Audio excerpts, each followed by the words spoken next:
Hello everyone, welcome back to the channel. My name's Christian and I'm joined by David and Nathan as usual. Happy New Year and Merry Christmas to everyone. Hope everyone had an enjoyable holiday and is having a good time. I know we are. So yeah, today we're going to just talk about a few things, mainly about the Christmas stream that happened recently on the main channel. I'm just going to talk about all the things that have been happening with that, Pantheon, RDO, the Recollections, the meta itself. So yeah, let's start off with David just being on stream. Yeah, the dev stream was really fun to watch. If you didn't watch it like me and you had to catch up afterwards, you definitely missed out. I think like the Facebook group of all of the Sydney players was just going off the entire day, and Popping. I was out hanging out with non-Grand Archive friends, and the dev stream was going on in the background, and I was like, "Please, someone send me the code so I can get the silly profile picture. Please, that's the most important thing to me." That's the Because most important thing. I watched David do trivia. By the way, congratulations. We should mention David was on the trivia section, so we made it there, which is really good. Thank you to Weebs for letting us go on. And then also, yeah, I watched that, and then I had to not be staring at my phone, but I was just like, if the profile picture code comes up, like someone tell me, because I need to know. I need to know. Yeah, even I got that Sylvie thing, so even I didn't miss out. And the boys know that when it comes to things like that, I miss out a lot. Dude, I'll say Yeah. this profile picture thing for Omnidex, it's like such a small thing, but I love it so much. Like, I'm on there every week, I'm gambling, I'm trying to get a high roll. I pulled Claude, which is possibly the best pull out of any pull that I could have gotten. It's like, the in-jokes with Claude go so deep. It's, I don't know, who's watching my account who's giving this to me, because it's not real. It's so funny. Rose's husband, you mean? Rose's husband. Yeah, Yeah, Rose's husband, which David should Rose's know husband. all about now. My law question came up, and it was like, the Crystalline incident. Do you remember? And I'm like, Ah, yes. it was a. Yes, I remember. There was that castle and domains that are not played and ice everywhere. And then like, the funny thing is, it's like one of the questions in the question thing. It was one of the answers was like Adrian. And we're like, obviously, this guy's who's Adrian? No one cares about Adrian. And then, like later on, you find out Adrian's actually a real character. He's Who's just the dead. champion? He's just dead. He's dead. Who is Adrian? Is he from Rocky? He's the early character that dies. Yeah. No, but yeah, it was really cool. It was really cool to be on the stream. Yeah. Again, like what Nathan said there, I'm very thankful that got invited to it. So no, it was good. Had a lot of fun. Freedom that time. Being part of Grand Crusaders, apparently, at a point. Hey, it's all right. I understand. Dan's got a lot of names to remember and Yeah, a lot of people to speak with. So things, information can overlap sometimes, and it just means that you need to be more famous, David. Come on. it is funny because you both say I am the face of Grand Archive in Sydney and this team, and like apparently no one knows who I am. I'm the least known. Like I just remembered, like it was funny though. Like Dan mentioned while we were doing the stream, he's like, yeah, nah, David loves Umbra, and I'm like, yeah, but no one knows I like Lorraine. Like I don't think anyone in this world knows I like Lorraine, but That's not true. I'm an That's not Umbra true. player. No, I swear, like half of the people or the comments on the channel are like, "Oh yes, David Crocs player Lemon, David Ghosts of Pendragon Lemon." Like, there's definitely people that know. There's definitely people. I think, Yeah. I had to put it out there. I had to say that Ghost of Pendragon is a fine card. It's the best. Crux is the best element. I had to say it. You're too understated because you every time you talk about ghosts, you're like, "Oh yeah, there's this like 3/4 that draws you to, and it's like an okay card," and you're being like a little sarcastic, and people that don't know you or just aren't cluing that you're like, ho, this is the best card in the game. Like this guy's really good, guys. I swear. Yeah. Yeah, no, but it was really cool. It was really cool being on there. I was actually a bit nervous to be honest, but it is what it is. So Yeah, I can imagine. I wish- When it's during the waiting time, right before it happens, you get a bit nervous. yeah. Well, I think it was like the first question, and I'm like, it was like, what is the fourth strongest card rated by? Okay, some of those questions though. Oh my god, some of those questions. What is the fourth strongest? What is the seventh strongest? Like, give me a break, man. Like, who? They're just basically saying we don't want to give double deck boxes to people. Oh, I was, but like, I told you guys already as well, but I was so annoyed about the next law question. Like, literally the team after us, the law question was like, what is Tristan? Who does Tristan hate? It was And actually it's the just like, easiest law question by far, because that was the only one that I think is like really hammered. That like, oh yeah, Tristan like has like a mechanical arm, and like Merlin it was cut it off still from Merlin's hidden. It was body. still hidden, but like everyone kind of knows that story. But I was just like, guys, this is like my question. Give me any question about Lorraine, and I probably would have gotten it. It's fine. I don't Crystalline think they incident? Didn't know that existed. I don't think they did a super amount of bouncing around the questions. It was just No, it they was didn't. just No, and it the was people pretty funny though. the people that got the Tristan question, I think it was the tools It guys, was right? Like the Murgle, right? It was Murgle. Yeah. Well, they got the question right anyway, It was so it doesn't interesting. matter. Sorry, We I got just forgot the who it was, but yeah, we got the double deck box for chat anyway, so yeah. it At doesn't the end of the day, matter. it's for the chat. It is for the chat, you know. So it was good. Yeah. So sorry, I only got one. We only got one right, but we'll do better next time if we get invited again. That's fine. Maybe we switch members this time. Maybe we It's a should long switch. history of those trivia questions being impossible to answer. No one could possibly know the answers. And so we don't hold any of the creators responsible for getting things wrong because they're all Yeah. impossible. I will say, by the way, like, so there's one of the questions that you guys got, the one that you got right actually, which was like, which advanced element is like the least popular? I saw that question and I was like, this is gonna be like the easiest tee up question ever. It's literally pick Exalted. No one is gonna remember that all Exalted exists. Like, it's just who is gonna go my favorite advanced element and type in Exalted? Like it should not gonna happen. No one's gonna do that. And so I saw Exalted and I'm like, please God, just pick Exalted. And you guys sit there and you think for so long, and I was just like, if they pick not Exalted, I'm going to have an aneurysm. But no, David. Apparently, Yeah. we should have known. We should know. He explained afterwards that he like misread the question and thought it was about like competitive viability or something. And like this is why, you know, we should have figured out we can't put David up there because how can he get trivia right if he can't read? Yeah. You know, it's classic fire player problem. He's not going to read the cards. He's not going to read the questions. Of course, he's not going to be able to answer them properly. Exactly. Just play Fireball and you go, ooh, you're Yeah. dead. Cool. He can do numbers sometimes, but reading, oof. Yeah. You just add up the numbers and you Level +1, you know, it's pretty. But yeah, no, it was good. It was good seeing you on stream. Felicity was also on stream as well. Choco, a good friend of ours as well. Good to see The her. artist segment was so fun. The Yeah. Garlic Fun stuff, the stuff that they did there was it was really cool. It was really cool, I think. Yeah, no, the Gardic stuff was like awesome. There was one that I don't remember who drew it, but everyone was saying there should be art for this. Like there should be a card for this. It was like It's a like Christmas globe holding Holding like a snowman, yeah. thing. Is Yeah. it one of the GA characters holding a snowman with like wings? It looked really nice. Yeah. The blue, the one that like Dan colored the hair blue. Is that what I'm talking about? Yeah, I think that one. Yeah, that one looked really good. Mm-hmm. Yeah, you can see like the dragon art kind of things going into certain works and stuff like that. It was really nice. It was really cool. Yeah. I think each segment is really cool. So But yeah, did you guys have any like highlights for the Christmas stream? Yeah, so I think the biggest thing for a lot of the players was the spoilers that came out. So, there's all the A and B Alta spoiler, or all the A and B Alta cards that came out, which is nice to have them early because A and B Alta will drop halfway through the season. And so if you have an event that's immediately after the A and B drop, then you can kind of start building now. And I think we may or may not. I think we'll go through the A and B Alta cards later on. But also there were a couple of Ascents announced. There was one in America, Ascent Dallas, I believe. Ascent Dallas, remember correctly. back in Texas, and then also Ascent Osaka. So going back to Japan, Yeah. back years, which is for people that want to go to that. Very exciting. See you in Japan, guys. We're going.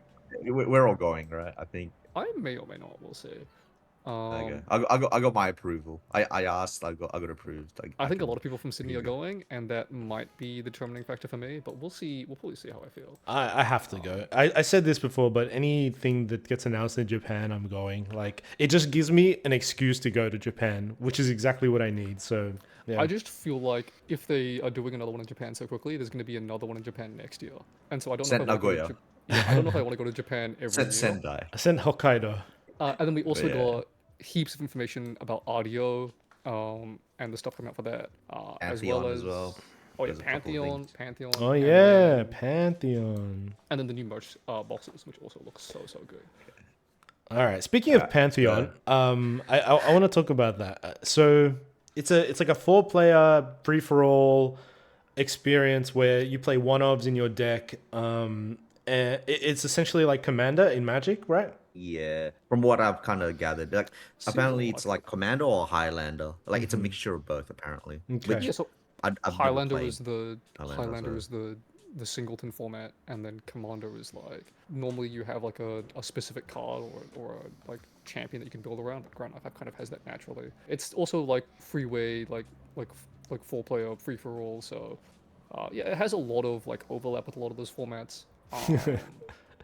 I can't wait to Advent of the Stormcaller 3 people in one go. Well, the interesting thing is, yeah, all of those like each player or to all opponents type things get a lot more interesting. I think the format will be a lot of fun. I don't know how much I'll play it personally, but because I don't know, I think the 1v1v1v1 formats always feel a little social gamey to me, which can be fun, but I think is difficult to take super seriously, especially when you're like, if you end up like, if you're like a good player, you get ahead on the table, and then you're playing a 3v1 for like a decent number of the game. It's like, I don't always find that dynamic super fun. This guy is too used to being the sweaty guy and people ganging up on him at his card So game nights. I actually have played very few TCGs, but I've played a lot of board games, and I've played enough Catan with casual Catan players. And when you play Catan and you have a high win rate in Catan with the same group of people, they just stop you from playing from turn one. It's like, oh yeah. this guy They just, rub you straight away. Robber was on your highest resource permanently from the beginning of the game, no matter what. So yeah, I just that dynamic is. Whatever you do then, don't play this new format against Chris, because Chris, once he selects his target, it doesn't matter if he wins or loses, he will take you down with him. It's like 'cause the number one thing that tells me in these game modes is like if someone's ahead, like it makes sense to gang up on them. Like Catan should almost always be like a 3v1 against the most ahead player, right? It's just that you should pick that person based on if they're in a good game state or not, and not because you like them personally or you think that they're going to beat you even if you're winning, even or if they're behind. Or So, if they like, still owe you at- money or something. Yeah, something like that. Like at a high level, I'm sure this game mode is actually really interesting because it's a lot of delicate balance and trying to figure out how ahead you are, how ahead someone else is, how ahead someone else should be, how much you should be teaming up, how much you shouldn't be. The number one thing that always tilts me in these game modes is when someone decides to just go after you and at a detriment to themselves. If they're screwing me over, but it's for them to win, that's fine. Go ahead. Like, that's just strategy. But if you're screwing me over and you're also screwing yourself over, then I'm like, come on, man. Like, this is like, we hold hands to third, fourth. Like, I don't want this. I don't want this. Oh, Get yeah. This me reminds out. me of Putt Putt, by the way. This just reminds me of Putt Putt. Yeah, but you were in first place, so I was taking out the the top guy. Like, it made sense. Trust me. He was playing to win. Yeah, I was playing to win. Chris doesn't play to win. Yeah. If you were in Uh, if you were in last and I was still bullying you, that's a different story. But you were in first place, like. Yeah, it feels like this is gonna be a great. Like it's gonna be fun. There's gonna be drama that comes out of this. I feel. You reckon? As in like one of us is gonna be like, "Hey, do you want to go for lunch?" Is like, "Nah, I hate you guys. I'm going home." Like, no happy share. No happy share for the day. I think. Okay. But I'm actually kind of excited for it though. Like the fact that there's no ban list kind of makes it fun. Oh, there's no ban list? There's currently no ban list. To be clear, currently. Yeah, there's currently no ban list. I can reckless conversion. There's only one Everything is- copy. Everything's one of. See, I mean, I think the Everything's format a will be one-off, yeah. really interesting. I think it'll be really fun. I'll definitely give it a try. And I think it's going to be think- really, really good for new players. Like, really, really good. Because one is like, the pre-cons will be solid. Cards should be cheaper because you only need to get one of any of the staples. Like, you only need one Ghost of Pendragon, one Dungeon Guide, one Sardi in your deck or something like that. So any of the super expensive cards, you just need one of. And, you know, new players get less bullied because like 3 players lose and 1 player wins. You're not like expecting to win like 50% of your games. Yeah. So if This- you take a lot of losses, like at least you have fun. And if you're, you know, new, people aren't gonna pick on you. So Yeah. you should have plenty of opportunity to like actually play out your game plan without getting like stifled every step of the way. So I think it's really, really good for new players. I think this format is going to be like pretty good because I feel like what we would consider as bad champions in Constructed are actually very, very good in Pantheon. Like for example, is Diao Chan. Diao Chan's level 3 ability, right? Like when she comes out, she puts With the counters. withering tokens on everything. Now, on a 1v1, you're probably putting like what, 2 or 3. If you're doing this in a 4v4, like a four-person format, you can actually just put like 12 counters and just go, cool, I'm gonna, is it Season's End? Is that the card? You Yeah, yeah. Season's End them, and you're like, just you reset the board. Like, That seems it cool. seems very You That's- reset yeah, the board, like- but you reset the board, but then you got 3 players coming after you for killing all their stuff. But you got all the flowers now. You're winning. you got all the flowers. You and then you play the you play the one that like you transform all of them to heal or burn, and it's just like you just slowly kill them. Like, It's look, true. The viability of champs does go up or down. because like, yeah, they're 1-offs, but technically you have 4 of them in your deck. All I'll You say have is- 4 different flowers. Thank God that Cleve is target player and not all boards. Otherwise, Lorraine is drawing a lot of cards. Oh god, that would be gross. Yeah. I think for sure this is 100% a casual format. Like card games already have enough variance as it is when you run 4 copies of the same card in the deck. If you have 1 copy of a single card, people shouldn't take it too seriously when people like quote unquote rip the only copy they have in their deck and get salty about it. You're gonna get hit by those one-offs sometimes, and that's what makes it fun though. Because I think Nathan's right. It is like a very social game. People will target others. People will just chat crap. So I'm looking forward to it a lot, especially because I don't know, when you're like waiting in tournaments. You know, when you just there's like a lot of waiting time, and then sometimes you're just like, hey, you guys want to play a game of what's it called? Pantheon. Pantheon, yeah. You guys want to play a game of Pantheon, you know, like while we're waiting? And then people are like, yeah, sure. I imagine it's a good game to get to know new players as well. Like as in not new players to the game, but new people that you don't know in big events and stuff. You could just be like, hey, do you want to join our pod? Get to know us. Sounds really fun to me. But I don't know if I'll be playing it a lot. I am a limited player. Like I love limited, which I guess I'm gonna echo what Taylor said, Bobo, on their previous episode on Main Deck's channel, where he was like, I would really love to see cards that can be used in a limited format to draft from the main sets. You know, not like was it AMB where they have individual packs to help, you know, accommodate for that. I would really love to see, you know, the design team really think about how to make one set draftable for limited or for sealed formats, you know. That's my type of format. So, you know, I'm really happy with Pantheon, but my mind's more geared towards that direction. Yeah, I think I also really like the idea of deck building under constraints. Like, I really like, you know, trying to figure out what I have to work with and how I can break the format with, you know, the cards that I'm given. And this is not that, and that it's, you know, still a pretty fixed card pool. And I also think like singleton deck building is, I guess, both easier and harder because you're kind of just trying to find cards that can slot in and do things, like fill the same role, which is means you see a wider variety of cards, but you're still kind of trying to achieve the same roles. And then I think the other thing that Grand Archive doesn't have, that a lot of these other singleton formats normally support, is Grand Archive has very little search and tutor.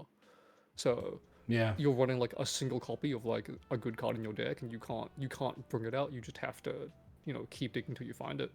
So I'm curious to see how it plays out exactly, but I think more formats is normally a good thing if they're supported. And it looks like they're doing quite a lot to support this with its separate ban list, you know, separate cards that are legal in Pantheon only, as well as the boons, which I haven't played a lot of card games that have. I know that there are some card games that have like prize cards and stuff where you can like, you get power when you under conditions, and these boons feel a lot like that, where you can just like almost randomly in the game just get a power spike. I don't know how to feel about that mechanic, but people I guess seem to like it. It feels a little bit like a comeback mechanic, which is probably good for a game that is, you know, a social, fun, 4-player game. But you can also pick them before the game starts, right? So I guess believe you so, have to yeah. synergize with your deck. I think, yeah, like the boons is like definitely something that caught my eye, and I think I actually kind of like that kind of things in the game. Something different to make it a little bit more unique.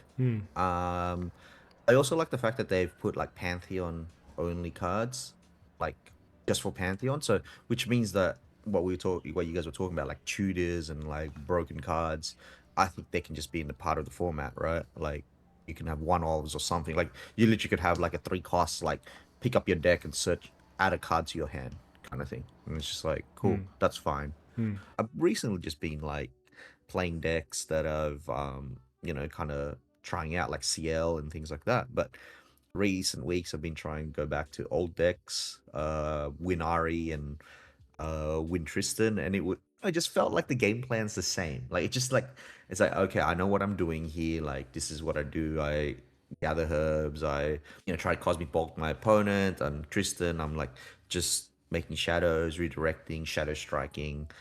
It's kind of like the whole game plan stays the same. I feel like maybe this kind of format, Pantheon, will allow you to kind of like take a step back and play, like I said, like Diao Chan, play, Sylvie, what's it called? Always Love by All. Love by All, yeah. Love by All. You could play Kong Min, Mana maybe. Weaver. Kong Min. Mana Weaver. Like, I think like these other champions might, I don't know, kind of start showing because the power level cards are only one-offs now. Like like decks that are powerful in GA at the moment are running like 4 of kill cons kind of thing, but they can't do that anymore.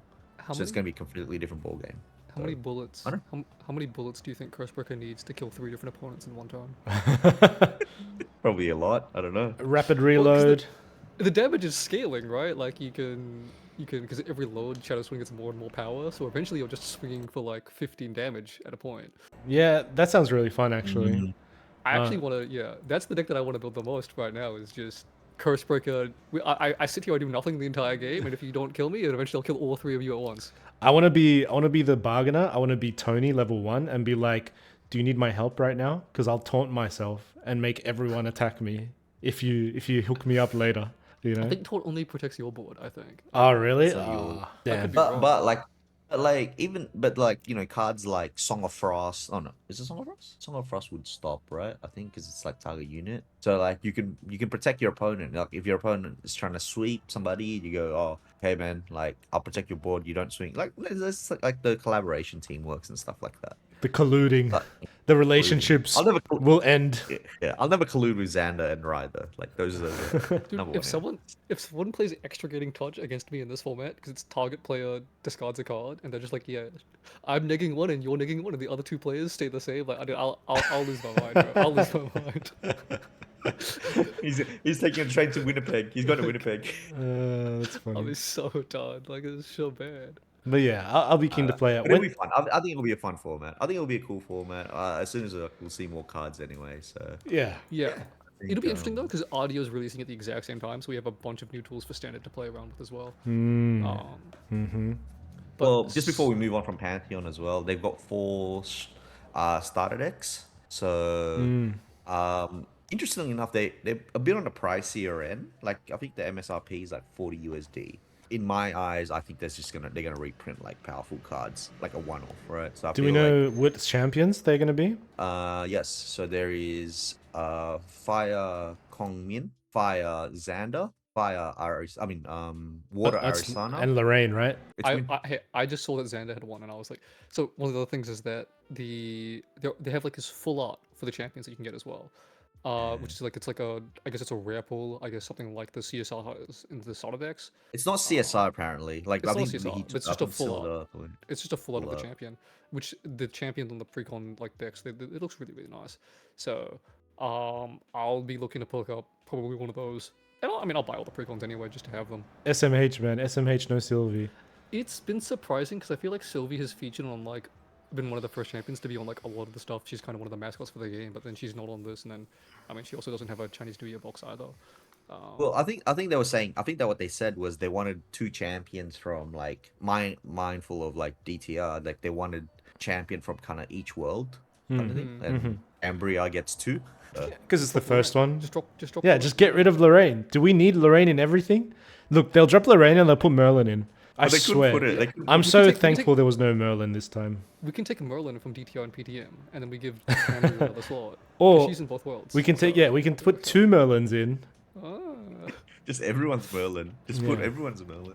Well, Sylvie is definitely not loved by all. That's for sure. Congratulations to Xander for finally getting a deck, like a structure deck. Is this gonna be the easiest way to get Xander Blinding Steel? This level 2, right? It's probably. Oh, and surely he has a level. Yeah, Yeah, surely, the surely. execution should be. Well, because even Hopefully, it blinding should, steel, man. like even blinding steel is not that easy to get. Yeah, yeah. Like a lot of new players join the game and they're like, "Hey, how do I get a Xander blinding steel?" And we're like, "Oh, good luck." Like they're around, Get but a like, get a what's called a fractured crown, yeah, open a sealed kit. deck. Yeah, Yeah, with a sealed It's kit. pretty hard to get Deft Executor as well now, right? yeah, but that one you can yeah, proxy. all the- Like that one's still proxyable. Like blinding steel is not proxyable. Ari should probably have Polaris in there as well. Ari probably have extra Please cosmic put a bolts as cosmic well. bolt in there. I mean, there's only gonna be one. How many cosmic bolts are gonna be in there? I guess you probably need a Well, few, it's right? generate, right? Generate is like might take up the token slot. Maybe. Maybe. I mean, I would like cosmic bolts to go down because they've been so pricey for so long. Did you guys watch the anime? Yeah, Oh, the that Colosseum was so fight. good. Yeah. That was so Yeah. good. I went through with and watched it, and we just watched it slowly, like pausing every so often to identify like which card is this for every attack that they Yeah. use. And like there's a lot of different 1,000 refractions. cards. Yeah, there's 1,000 refractions is in there. There's 1,000 refractions. There's 1,000 gleaming cut. refractions. There's like leeching bolt. There's There's a there's assault, right? Like I'm pretty sure it's not Season's End. The Kongming one. Diabolic Edict? No, not Diabolic Edict. The like efficiency, like planar abyss. I'm pretty sure like she summons the it's like the planar abyss coming down. Arasana is just she's Cosmic tripping over- Bolting? she's just tripping over her feet all the time. It's pretty funny. She literally was like, bring up Polaris. She literally brought up Polaris and started cooking. She does I think it's Meteor Strike, right? And Meteor then Strike or Cosmic Bolt. Yeah, Like it's and one then- of them, right? No, so she does a lot of cosmic bolts, and then at the end she summons, or at some point she summons like a big meteor, and it's either meteor strike or it's comet fall, hard to say. And then Xander like blows it up with, I think it's Illuminate Secrets. Yeah, I mean it's a lot of fun to go through it and just and the animation is sick. It's so cool. I was like, ooh, what is Lorraine? Lorraine summons Majestic Spirit. That's interesting. Dude, Lorraine uses Majestic Spirit, she uses Dispersion, she uses Onsol at the end. I was watching the animation. I was like, why is everyone ganging up on Lorraine? This is unfair. And they started fighting each other. And then like they turn around, these swords starts coming down, and they're like, oh. Gates of Babylon opened up. Yeah, you gotta put your differences aside when the swords come down. I mean, Majestic Spirit got wrecked as well. Like, he got Oh, destroyed. yeah, they had to take that thing down straight away. Yeah. Nah, but that was really cool. The animation was really cool. Hope they make an anime. Legit. I if they make a 12 episode anime, like I would watch 100% that. watch Like that. the lore in this game is good. Like it's actually really enjoyable. So Yeah. I would- Maybe we can learn about the Crystalline incident in that anime. And we know who Maybe. Adrian is. You know what? Adrian should be the main character. Okay, We should have Adrian as the main character. quick question. Alright, if you can pick which world they set the anime in, they do one season. Which world did they set the anime in? Oh, has to be the first one. Has to be. I'm Cambria? Cambria. Yeah. Cambria? Cambria. I like the whole like Arthurian legend thing. It's got to be the first or second. I don't care for Cambria Three or Kingdoms Resolve. or Alice in Wonderland. I think it should. Yeah, I'm not a fan of Alice in Wonderland. I'm down Oh, for really? any I of thought the that would be three. popular. I thought that would have been a popular pick. It's just. I don't know. It's The just lore hasn't hit too for me in this one. expected. It's- You know, it's like the thing is with Alice in Wonderland, you have to follow a specific plot line or threads that already exist in the thing. But with Arthurian legend, I guess there are real plot lines there too. But like, I think the most open one would be MRC or ALC, the ALC meta. Yeah, I think the reason I'm not super interested in the I think what the DTR one is, the Looking Glass storyline is just because I'm not attached to any of the champions. Like I don't know, maybe I'm a CL hater. I'm like a CL Alice hater, and then I mean everyone knows that I'm #1 Merlin hater. So like it's I guess it's just I'm just not attached to these characters. It can't. The DTR world can't exist because what you're gonna have Merlin and Diana there being like, oh, what am I doing here? It And- can't be season 1. It can't be season 1. It has to be Yeah. a follow-up season. Yeah. Yeah. No, but yeah, it has to be, I think for me it's Cambria. Cambria's pretty legit. I think Cambria has the most interesting cast of champions as well. You got It's the most as well, right? It had an It's interesting 8. plotline, right? Like you had like the Merlin stealing Lorraine's body stuff, and then there's like stuff with the Majestic Spirit, and then there's like Arthur Uther going on. That said, like Azoth had like the Mercurial Heart and Vanitas and like the Obliviate. He Diableries the Mercurial Heart. oh yeah, Vanitas would be a pretty Yeah. good villain. But we know the big villain is always going to be Merlin. Merlin's the big bad villain. Yeah. Speaking of, we actually didn't speak about A and B. Speaking about everything that's not A and B, apparently. Why don't we move on to A and B Altar? Because this is Altar is not A and B, and this is a good segue. All of the A and B Altar cards got spoiled. Do we want to go through all of them? Or do we want to just pick out some that are highlights to talk about? I say let's go through all of them. Let's go through them quickly, right? Like, it's only 20 cards. We can go through it quickly. Starting off, I guess there's Equanimity's Ashes. I don't think this card is very good. The talk was like you play a mage champion and then you level up and you play Empower 2 and then just smack them for 7 Sure. for 2 mana. Yeah. 2 mana 7. I can see that. Nice little Kong Ming or Rai beatdown. It could see play. Like, it could see play. There's potential. It opens up a little bit of a deck build there. If they have 5 or less damage counters on them, like, is this like? Cause it reads to me like an aggro card, but what aggro card wants a condition where they haven't taken a lot of damage? I mean, still And also though. need to be level 3+. Like, are you really playing that much Empower in your aggro deck? I mean, Empower is such a synergistic like mechanic that I just feel like it's too frail or too inconsistent for aggro when you're already like I think you should just have more consistent tools than this. I don't know, man. 2 mana Maybe, deal 7 feels okay. This 2 deal 7 is reminds me of some other card that So dealt 2 mana deal 7, dealt but 8. you have to level to a mage and you have to Empower 2, or you play 5 mana deal 7. 5 mana deal 7? That's not bad. That's heavy swing. Basically. Again, aggro decks have better things to do than to tap out and play heavy swing on their turn. I don't know. I just don't see it. I can see like the world where it's like not terrible. I just don't think it's like this is not making me wanting to go and play Fire Rai like aggro or Fire Cloning aggro. No, I think it's a... Yeah, it's okay. Move on. Bloodward Sergeant. It's a 4-cost, taunt, no bonuses. It will be dealt damage, prevent that damage. I like it. Apply this. I think So I don't. technically, you could say it's like 1/4. Yeah, you could say it's a 1/4. I mean, it's not great, but it's not bad as well. I just don't see a place for it right now in any deck. I mean, if there's like a mega stall game you can play where you can block a piece of damage, then Song of Frost, or protect it, just like keep protecting it, it can get very annoying, I guess. I just can't see the deck that it fits into right now. Yeah, I mean the card is really good with like damage prevention, because if you play like Deflecting Edge on this, then suddenly they can't pop the replacement effect with like 1 damage pings. It'd be really good to use this to protect like Hydro Guard Retainer or some other really high value ally. But aside from that, I don't think it's got a spot. 4 mana 1/3 is just way too understated. Like way too understated. Just for the 4 mana. Maybe if it was 3. Would it have been broken if it was 3? Not sure. I think it'd be Probably strong. no. I think it'd be think it'd be good. strong. Yeah. Like you would have like going second, you play this plus Tidestone Bovine. I mean, yeah, you still can go this second and all the primordials. Or I mean, yeah, I just think it's like, yeah, it's a card. Are there any cards that like you have to damage your own allies to get a benefit? I'm sure they exist, but I can't think of one. Yeah. But normally it's not that hard if you just had like imagine this is just a Frost one. And you I had a don't- card that was like deal 2 to an ally you control. Cool, my Frost one takes 2.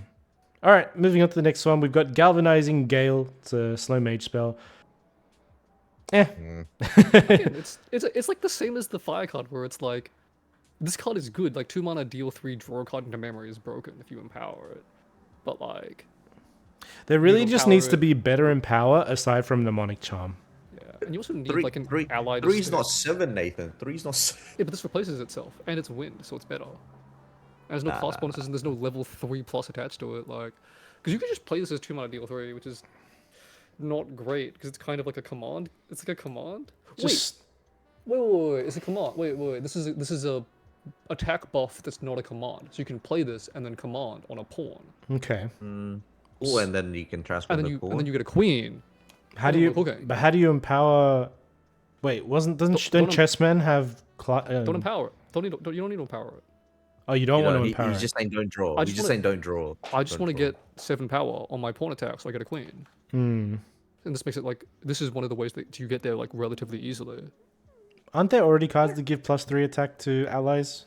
There's like Well, like normally it's the first one, right? The first one you play, but you there's need to- invective instruction that's like to non-human allies or something. Can you As a give us a backstep with empower on it? Just empower 1, backstep. Yeah, this heightened spellcraft is floating. It's like close. It's just not the same, You have like a bunch of regalia that's like tap and power. brother. next one. All right, next one. Gustguard Bastion. It's a 3-mana 2/3, baby. Oh, It's Guardian cost bonus, fast activation, and then Onita prevent the next 2 damage that would be dealt to target unit you control. this card is So you good. get like, yeah, you get a 3-mana 2/3 that has the upside of being evasive maneuvers sometimes, which is possibly broken. Possibly this card is insane, but you have to play Guardian. Like if you think about it, you have to play Tony. What's the So is it Well, no, really you can that? Is it CL, really CL. that strong? It's better than CL. CL sucks, bro. That champion just sucks. Win CL is a thing. Win CL, yeah. Win CL. This might is be a thing this is what someday. vacuous servants needed, Nathan. You didn't even know it, but they needed this. Yeah. Every time I see someone build CL, I'm just like, I'm just so unconvinced. Like he's not a bad champion, but like, He's just slow, in my opinion. He's just slow. But like, the game plan that's how it is, right? Like, if the longer the game goes, like he kills you. So I don't know. Yeah. I like CL. CL's fun. I just don't know if Um, 2/3s are good enough in this day and age. Hey, it's still Maybe, it's still but- very good though. I think if there's like a wind allies with Tony, you know, good old back in the day wind allies Tony, this card can be good. Yeah, I think Do it's you think this fun. card is better than Longtail? In some ways, yes. In some ways, no. Well, in Tony, or in CL, it's better, obviously. But Well, you have to go to level 1 though. or you just play it as a 3-mana 2/3. Yeah, sure. Yeah, I mean, like it plays a dual role. I which think is like- yeah, I think I'd rather run this than Longtail in that Okay. Yeah. Okay. yeah. Okay, next. Incantation or prosperity. So depending on where your shifting current direction is, north or south, Oh. you get empowered to. Ooh, there we go. Speaking You were of asking which, for backstep and power. Here's your backstep and power, buddy. It's east not or west, the you recover same. to. Floating memory is not the same. Oh man. This I don't card know. with the last card is good. I can't evaluate Kongming cards, man. I just don't know if they're good or bad. It doesn't look good, but it could be playable. Calming doesn't need floating. She invitation- needs influence more than anything. With her empower cards, you know. level up. Yeah, but the floating goes to the grave for you to, you know. Yeah, but it's not in your so hand. Awkward. It's so awkward because you get a bunch of floating and then you're like, yeah, but cool, I'm like returning preserved cards for my material deck back to my hand. So what am I using all this floating for? Like Like there's the one like coronal of something where you can like you banish a bunch of cards and then you can cast them from your banishment, but like they should. I reckon it should have been. Forget the north, south, east, or west. Just make it empower 2, recover 2. Bang. And like that's gotta be no, that's but, gotta be broken. no. But That's gotta only be for Kongming. Only for Kongming. Only for Kongming. Okay, sure. So like if you're shifting currents, if you have shifting currents out, recover 2, empower 2. You know. I mean you could just make it like common class bonus floating. Yeah, that too. Well, no, it'd be worse then. You can play Call Me 1 into Merlin, and then yeah, you get empower or recover and a floating memory. Just say. Oh shit. That's better than a problem, bro. Just ban that champion. Moving on to the next card, we got Leading Charge, 4 mana, deal 4, Warrior Polearm thing. Floating, 2 less to activate, 2 mana, deal 4 floating, Warrior Polearm. It was really funny. As long as you control unique. It was really funny on stream to watch Dan look at this card and see Polearm and go, oh, it's Jin support. And then he read the card and he went, oh, it's Lorraine support. Never mind. Yeah, I don't see a Yeah. place for this either. I mean, it's I just mean, like you do see in Huaji- Lorraine. like Huaji. Huaji allies, like unique allies damage. 2 mana, deal 4 is nothing to scoff at. If you have Sun Ce and like Shun, like a Norm deck, you know? And Well, it's you float. look like at you'll it. rip Drawn Blade, you go to level 2 or something. Like you'll kill someone. You pretty look at it. quickly. You go to Lorraine. You play Sun Ce, and Sun Ce buffs, gives it a buff counter, and then also +1 attack. Your Huaji's coming for 2. This is coming in for 4, so that's 6. You play the 2 mana heavy swing, and your Sun Ce can swing for 3 more damage. But it's a lot of damage. Yeah, the card's pretty good. Again, but it is for Lorraine. It doesn't seem like for Like Jhin. definitely good. I'm just still unconvinced that just ally beatdown is a viable game plan. Mm-hmm. Allies kind of do need a bit of support, don't they? Feel like we haven't seen a lot of ally builds. We haven't seen a traditional like water allies, wind allies. We haven't seen anything like that in a while. Yeah, the problem is like once you start going low to the ground, I think then like the fractal kind of decks just like overrun it a little bit. I find. No, I think it's just been like Lorraine has been too much of a problem to like Flame Sweep is just still a card, and That is true as well. Flame yeah. Sweep with the Nut Sword just gets through like Everything. They used to play the what was the Sylvie card? Quasi Summon Nurturing? Trapper. Quasi Trapper. Yep. So yeah, Quasi Trapper or Solar Nurturing to like get through Flame Sweep, and they're just able to sweep through it now. They just have so much power with the 2 power sword plus Flame Sweep plus level 2. So much damage. Okay, up next we have Restorative Embers. This is a 4-mana fast speed cleric spell.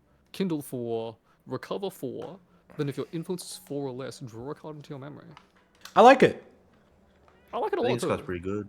It's also like March Hare becoming more popular. This could be by aggro coming back. When you try to play like a March Hare kind of deck, one thing you find is actually there's not a lot of Kindle cards in the game right at the moment. So something like this, which is a fast speed recover, something that Fire doesn't normally get. Like might be good free enough. Kindle draw a card is already very good. I mean, I've just been playing a little bit of like like Zhangjiao is just like a heal 4, and like that card is like heal 4 is like a lot of health. When you think about like Serene Spirit's healing 6 and like how much tankier champions get when they have a Serene Spirit, this is just very solid. And even for level 3 decks, like Recover 4, Replace Itself is pretty good stat line. Normally when you go to level 3, you'll have like if you're playing a fire deck, you Creative Shock, you Cremation Ritual, you'll have 1 or 2 fire cards in your graveyard hopefully. And you'll go to 3 with 3-4 cards in hand and you just jam this out. I think it's a very solid card.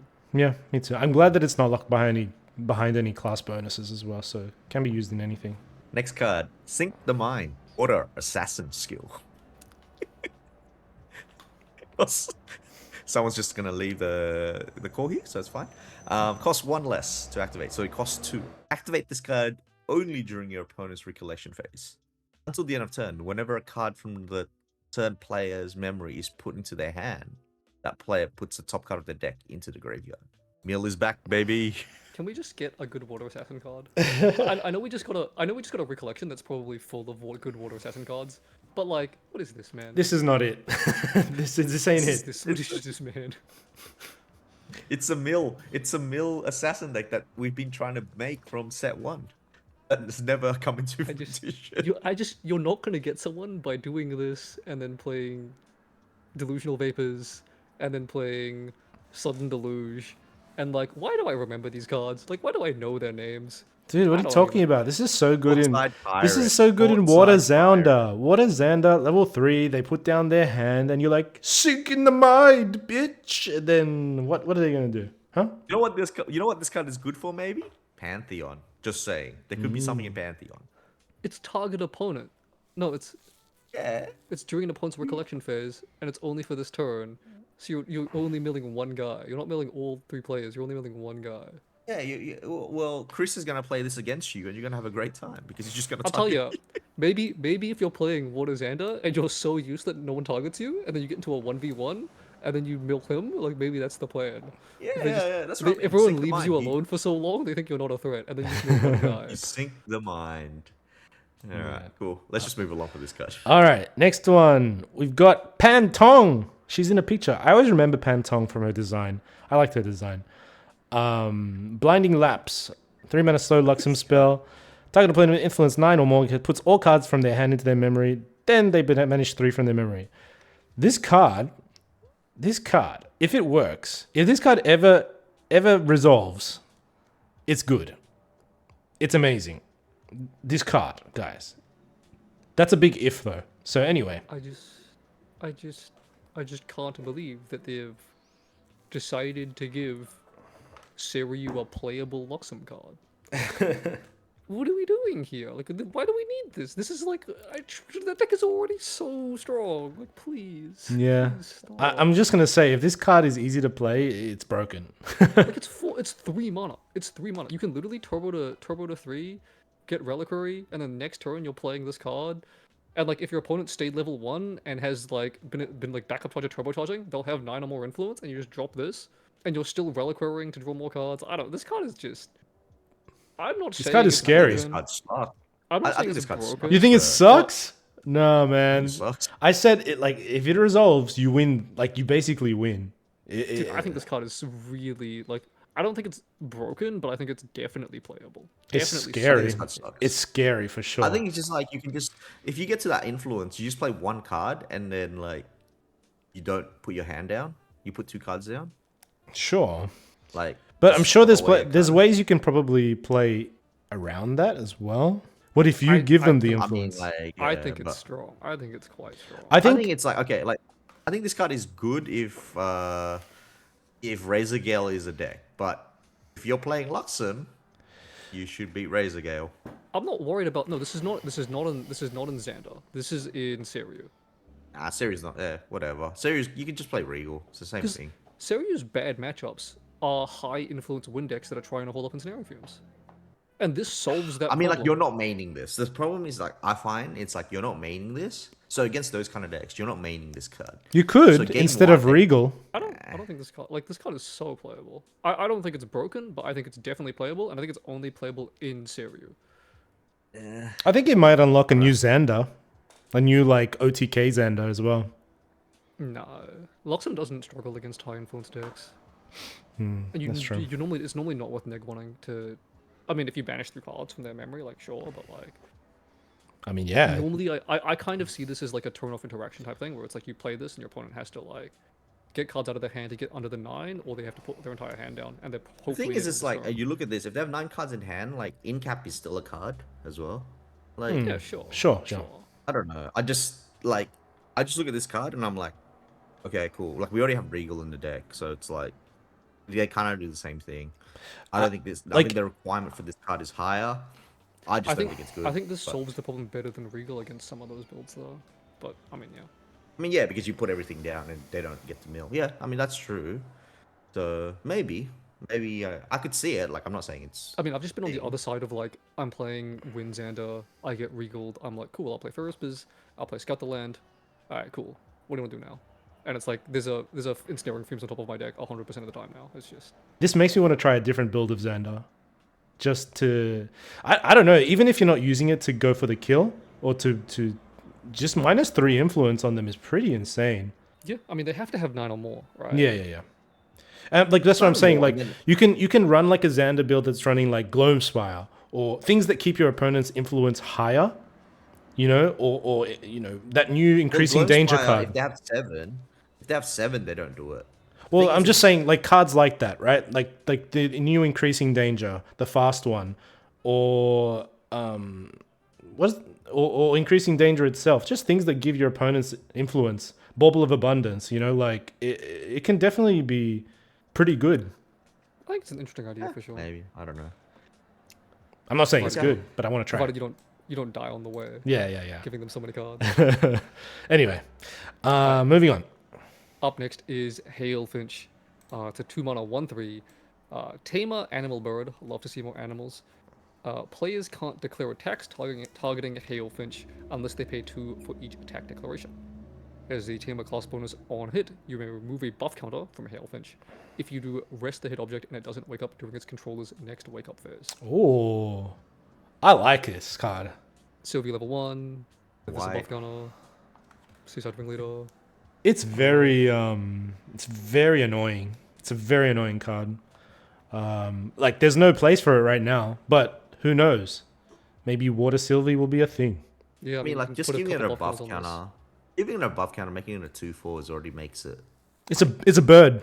I mean, Yeah, you can buff it. You can buff it up. Like it's a 2-mana 1/3. Like, the stat line is fine. The effect is good. I did have a build of Water Sylvie where Doodle Pairs made the cut. Just for, like, more animal beats count. it. This is. And this is definitely better than Doodle Pairs. Yeah. I mean, it was floating, so I mean, that's pretty relevant. But, like, yeah, I mean, this is just a good ally. I don't know if Water Allies Tamer is a thing. But it has been in the past, you know, with like ringleaders and bovine. Yeah. Frost It Worms can and Turtles. definitely exist. You know. Who knows? This might be like a shell that it needed. Like it prevents sweeps. You know. It does not prevent sweeps. Sweep doesn't target this. So you still lose to Lorraine. No. You hit the champion with this, and it rests it. Oh, you rest the champion. Yeah, sure. Yeah. You know. So. Oh, yeah. Yeah, I mean that's definitely relevant. That's definitely relevant. So. Water Ally Sylvie? Yeah. Yeah, card's fine. I like it. Cards. Yeah. I Yeah. need to look into the animal cards to see if there's more ways to put buff counters on this thing other than ringleader and Sylvie level 1. Like there definitely are. Cake. Forest cake. All right. Cool. Moving on. David. Herd of the Heart. Third of the heart. You want to try that again? Okay, you got So, it. like, get 2 costs. Animal and beast allies you control get +1 until the end of turn. Horse allies you control also gains on attack. Draw a card and discard a card until the end of turn. Last one is floating memory. They have a Damn. horse. This card sucks. Cool. Like, can we move along? No, this Wait, this we're card on- is Wait, good, this card's good. man. This card is good. Wait, It's- animal and beast allies you control gets +1 until the end of turn. It's the other. Animal beast. It's like just a combination of everything, man. Everything becomes a red hair. Only animals, no horse allies, yeah. So you're. Yes, David, you'll play it in a Sylvie deck. You It is. play you pre-rec. You play Flash Fire Horse. Woo! Oh yeah, He's cooking. He's cooking. Then you play this, and this gives it +1, and on attack, it becomes a hasty messenger, right? So you play a hasty messenger that you expect is going to die anyway. Okay? And then this also has floating by itself. Like it's just a creative shock. You just be a creative shock at home with a horse. Mm-hmm. You have a horse shock now, okay? Move along, please. This is, Horse and shock. if you have another horse, this is Rile the Abyss. You Royal, just made Rile the horse. rail the Rile horse, horses. horse the abyss. You just railed the horses, man. Can you believe that shit? Rile the move hearth. along. Rile the hearth. We move along. All Have right, you heard of the Abyss? all right, moving along. That's so good. All right, next we've got Magnificent Banquet, and it's my boy the Dong on the picture. Wonderful. Fuck, I'm hungry now. Let's see. Recover 5, then put it into ooh. At the beginning of Recollection, this card is your material deck preserve. Holy crap! This card is Yeah. good. Yeah. That's pretty good. And we're seeing a lot more cards that like will preserve from the top of your deck or preserve from your hand and stuff. So having a hit for that is really cool. I think high Terra count, like preserve shenanigans, is going to be fun. I love to see more preserve cards so I can just play crawl without jumping through 20 You hoops. play crawl. Imagine 4 of these preserved in your deck. You're healing 4 a turn. Like what? For a turn, baby. And then also like anytime Yeah. you want, like you can still return it to hand and then jam it to heal another 5, right? Whenever like on demand you heal 5 Yeah. if you want the burst healing. Like This actually maybe makes like crawl a proper strategy. Kral actually, yeah. to be clear, this card is like this is probably possibly scarier than Loxum Sight. Yeah. As an ongoing Yeah. healing tool, this is scarier than Loxum Sight. 100%. Yep. Especially in, like with the nature of Kong Min, right? Kong Min has a lot of defensive healing spells as well. Yeah. Like she's a very defensive healing mage. Like getting a card like, especially as well, like you don't even maybe not even play. Like you swing with Kral, you banish top 2 cards, and you banish like one of this. You're cool. Next turn I just get to heal an extra 1. Like there's still that aspect of it as well. Yeah. Yeah. I mean, Tommy can afford to run high Terra counts as well because her on enter heals based on the amount of Terra banished as well. She could be a very sticky champion going forward. I like it. I really like the card. Yeah. And speaking of cards that preserve, Nature's Insight, this is a 5-cost slow speed mage class bonus that costs 2 less to activate. You reveal the card from your memory and put it into your material deck preserved. X is that card's reserve cost. Then reveal the top X cards of your deck and then put them into your material deck preserved. So you get to preserve any card from your memory, and then you also get to reserve X cards where X is that reserve cost. Okay, so it's like a -2. Yeah, this card is probably not very good. But if you want to get if you have synergy with a lot of preserved cards, it could be really good. I mean, if you get 4 Magnificent Banquets in one go, then sure. You guys don't like 3 mana Negto? It's legit 3 mana do nothing. I've never seen a card. A perfect Terra card as usual.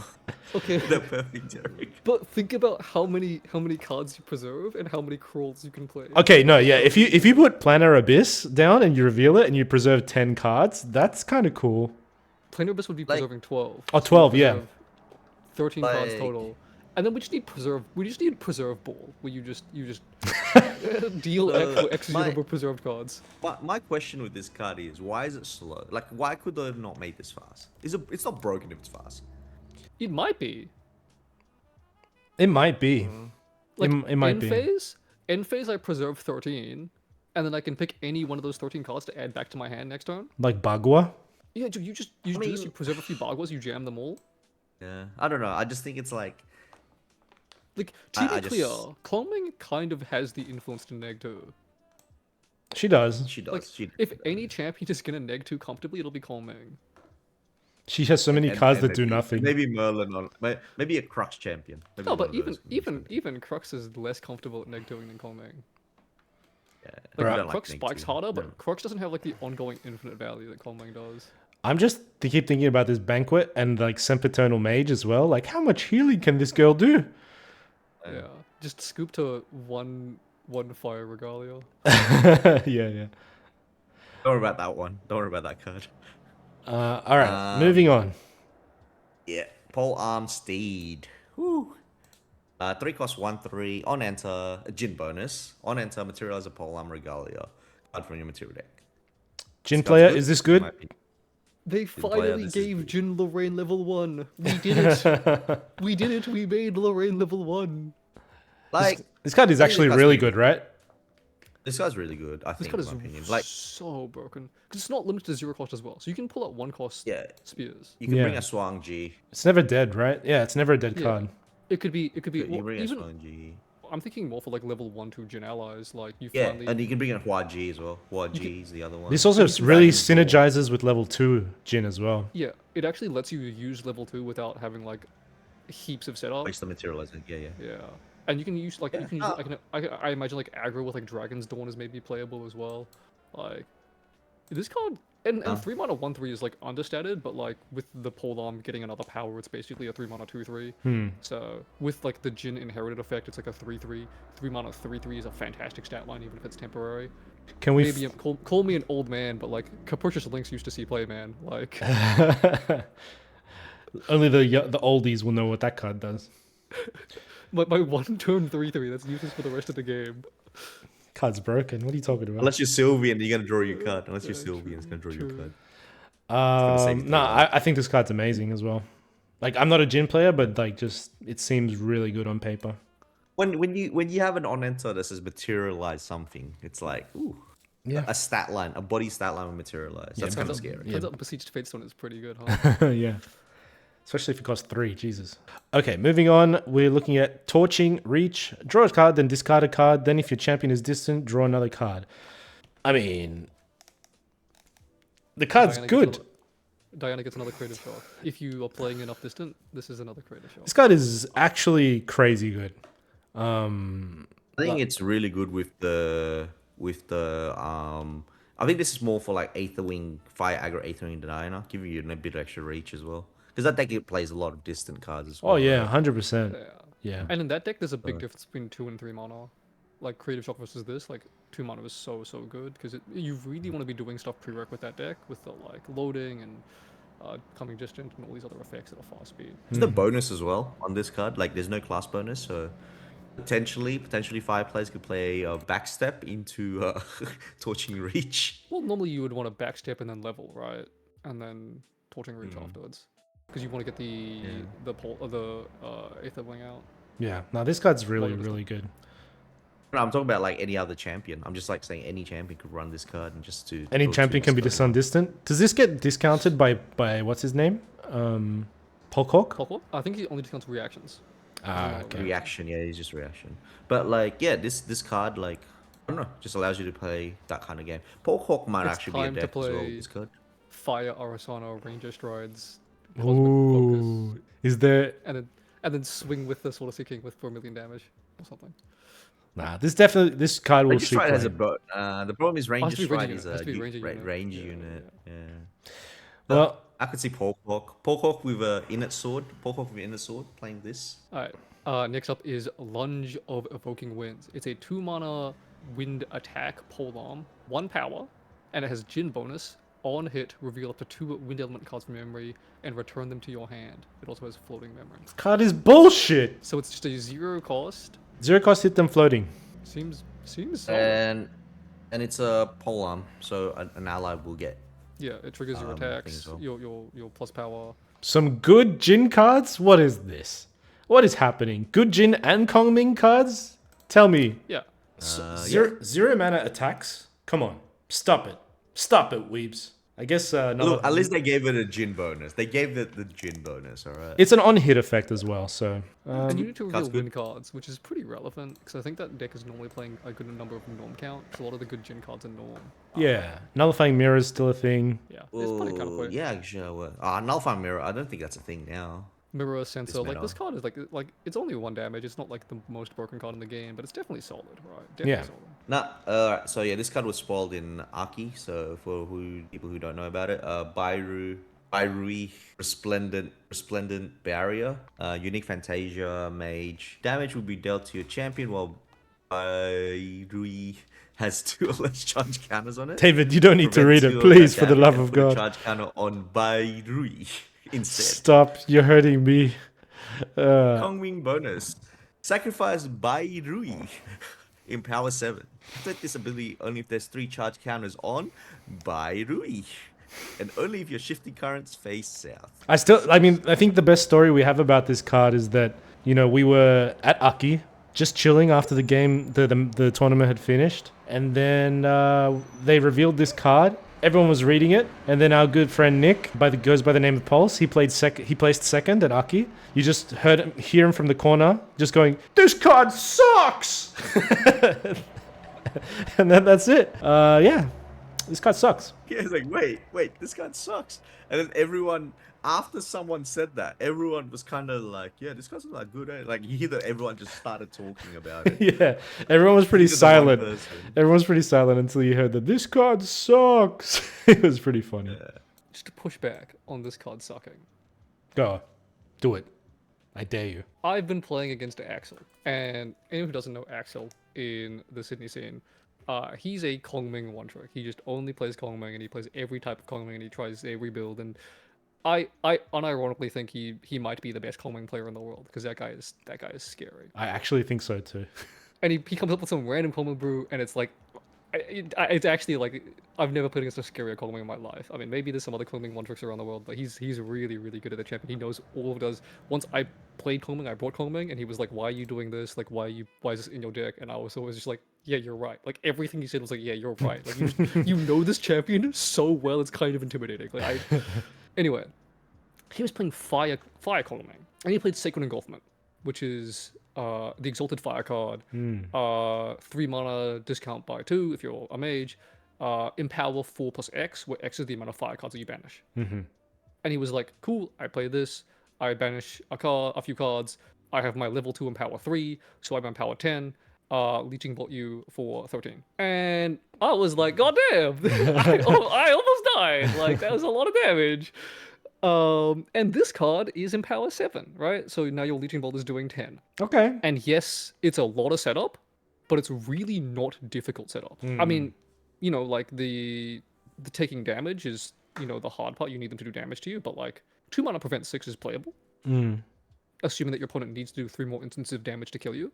And Kongming now has a lot of healing. She arguably always had a lot of healing, but now she has a lot of healing. So if this gets the charge counters, Empower 7 at fast speed is like, what he was doing to me was he would go, cool, I move my shifting currents north with a bunch of spells, I empower a bunch, I go north, I move to end phase, I go south, draw a card, and then after I draw, it's still on my turn, I still have my empower, I Leeching Bolt you. I appreciate that, what you have said, and I agree with all of it, but you have to be dealt damage 3 times for this thing to get off. Sure, you know, you could read it in a different direction. You can be like, okay, I'm playing this card. Great. I prevent the next 6 damage that you do to me, which is nothing to scoff at. It's actually really nice. So, okay, maybe now that I'm saying it, now that I'm vocalizing it, it does sound pretty good. People have played Sovereign Sanctuary, right? Like, Sovereign Sanctuary has seen play in decks. Okay, maybe you're convincing me. You're convincing me because you prevent 6. Now you've got that card that heals 1,000,000 as well. Like, Yeah. you can definitely set up some turns.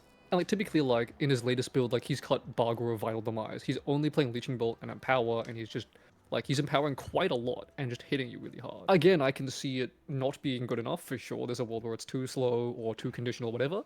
But the more I look at it, the more I'm like, actually, these conditions are really not that difficult to meet. Like your opponent has to hit you eventually. Even if they hit you with unpreventable damage, it'll still get a charge counter. You can still stack the charge counters that way. And like 2 mana prevent 6 is like not a terrible level 3 card. Yeah, it's better than Resolute Stand in most cases. Yeah, it's not great, but it's not terrible for like the Just influence the saying. common's gonna have. David's about to shit on this card. No. I think the card. But Bairui is a very good card in Pantheon. That's what I'm gonna say. Move along, please. All right, all I right. think this is a Pantheon card. Okay. Anyway, next one. Oh, yes. This is a name I can pronounce. Hua Zhong, Insurgent's Fang. So it's a 4 mana 2/4. Oof, 4 mana. Vigor. Polearm attacks you activate, enter the. Oh, with that 0 mana wind card. Okay, I'm seeing it. Discard a polearm attack. Oh, with the 0 mana wind card. I'm seeing it. Prevent the next 2 damage that will deal to target unit you control. That second effect is kind of but the other effect is So it really has nice. vigor. Oh, it has vigor. It has vigor. Okay, sorry. It has vigor. My bad. Good card. And there's like Savage Swing exists. There's an argument where you can swing and then on your opponent's end phase tap this, discard a fire card that you need for Rending Flames. There's worlds where this card is really scary. It is a 4-cost ally. It's a unique ally as well. Yeah. Unique tag can matter too. If you play this with an attack card in the same turn, it's a 4 mana 4/4, which is definitely good. And then it stands back up to protect you. So you play this, play an attack card. So like in an It's not ideal easy, though. world, you play in wind, right? In an ideal world, you play wind. You play this. You then play the 0-cost attack card, buffing this. Like that hits for This is just a solid turn 1 play as well. It hits for 4. three. or 4 Well, with it the hits sweat for weapon, 3, and by then itself. Yeah. 3 by itself, and then 1, giving it a 1 attack to this. You swing. You return the 2. You swing, and then now you can hold up another defensive card. Like Well, it's hard another because if floating you play memory. this first and then that other card, because the other card costs 2 and then returns 2, right? So you would need 8 cards in hand at level 1. You which need is 8 not- cards. Not super I easy. mean, nowadays you just play. If you're an allies deck, you're playing backup charger turn 1. You're playing. But you have to go to level 1 as well. I mean, yeah, it's definitely doable, but it just means that you're not pressuring with a lot of allies. Or you're Yeah, playing, But Wind like Ranger a now. 2 mana, a 4 mana 2, like it's got 4 health. 4 health is kind of big sometimes. Yeah, you just put this down turn 1. What are most decks going to do don't against know. it? I don't know. 4 health used to be a big deal. These days, Well, it sort if of you're exists. saying there's no allies in this game, like there's no real allies, like a 4 mana turn 1 is like I just think- they can't clear it, right? You can't clear it. I think these days 4 health allies don't stick. Like you have like Inward Sword, Cheshire Cat, 3 of Hearts that are just too annoying. Well, they gotta go first. I'm saying like we're saying like if you go first, right? You go first, you play Sure, this, they can't kill it. Sure. Can't kill it unless you play double shimmer cloak. Yeah, but then you retaliate one anyway and you're fine, right? Nah, they don't do that. They forget that they're like, oh wait, you have stealth, I just die. But it's a good Sure, card. okay. I like it. This is the SR. I think this card, Yeah. this card's an is- interesting card. Again, I'd love to see the Jin support. Jin support is great to see. Fantastic to see Jin support, but it's actually playable. Ooh, I'm excited for the next card though. Go ahead, Alright. Nathan. Huang Zhong, Unerring Aim. It's a 3-cost wind unique ally Ranger Human. 2/2 stat line, has range 2. And then Ranger class bonus, you can pay 3, return Huang Zhong to its owner's memory. Ranger units you control become distant. This ability costs 2 less to activate as long as Huang Zhong is distant herself. So Good card. Good are card. we seeing It's Sadi. Are we seeing a wind ally that has a Ranger class bonus where the Ranger class bonus is actually relevant? Like, this card is fantastic. Ooh. Nah. You don't see the vision. If it doesn't I have don't the see class the bonus, vision. If it doesn't have the class bonus, Oh, come I on, think if you don't have the guys. class bonus, I think this could. It's 2/2. If it didn't have the class bonus, it would be just Sadi. But I mean, it's a 4/2. It's a 4/2 when it's distant. dude, I just I see just an unlimited source of distance giving and no loss of influence. That's what I see. Is that good though? I think it is. I think it is. That's your whole hand, though. That's your whole hand. I mean, you pre-rec do stuff, right? It's fine. No, I'm saying like for this ally to stick, like it's very hard for it to stick, right? I mean, What do you mean? She can't die. I just think it takes your whole turn. I don't know. I also just think she's too slow. Doesn't do enough. Like, she's not enough of a threat if she sticks. You know, like Sadi, if she sticks, will give you agility 3 every turn for the rest of the game. Yeah, the agility 3 comes into play. Like, this is like she sticks and you're like, okay, cool. Like, you can make your Christian, champion Christian. distant. Me and Nathan are in agreement. This is This card is so far away from Sadi, it's crazy. Nah. You guys don't see it. I'll This is prove like you the wrong. Seaside rangefinder to the seaside. No, rangefinder absolutely not. of Sadi. All I see Like, this is is a just 3. so What if annoying. it's a 3 mana 2/2 that reads, put it back into your hand whenever you want? no, but that's Yeah. what I mean. If it doesn't have the class bonus, I could see it being Dude, okay. just compare it to Sadi. Sadi is not class restricted. Sadi gives you a prep counter instead of distant. Sadi goes to hand and costs 2 rather than No, to I'm memory not and arguing costs that 3. it's as good as Sadi. No one is arguing that. Sadi is that's how Sadi should be banned, by the way.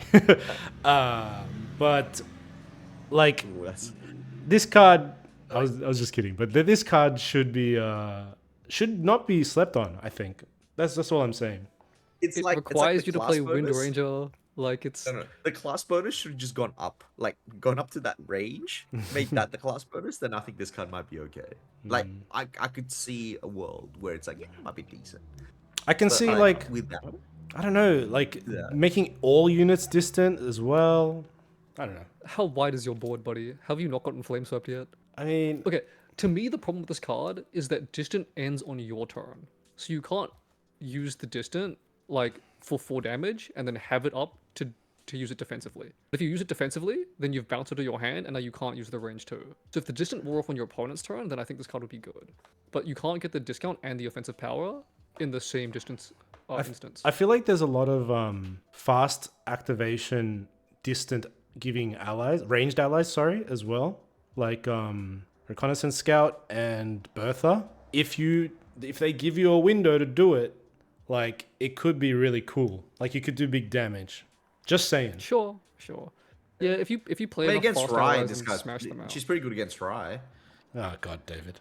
No, she's not even good against Rye, bro. Just play an ally that pushes more damage. You know what, David? I'll buy all of these off of you, and if you want them back, you're not getting them back. If I get spares, sure. If I get No, spares, you don't want any. What do you mean? This card's going I- to 0. I want Christian. This card's going to 0. It's not worth anything. All right. Anyway, that's fine. Let's continue. So, the last card is Scarlet Tassel. 0 cost, Regalia Item Warrior Accessory, Regalia Link, 2 to tap it. Link Regalia gains Omni Shroud until the end of turn. Yeah, this This is David, this this makes is what you Jin- wanted. This literally makes Jin. This literally makes Jin 100% a Quicksilver Grail deck, I don't know. and Is you just this card yeah. good?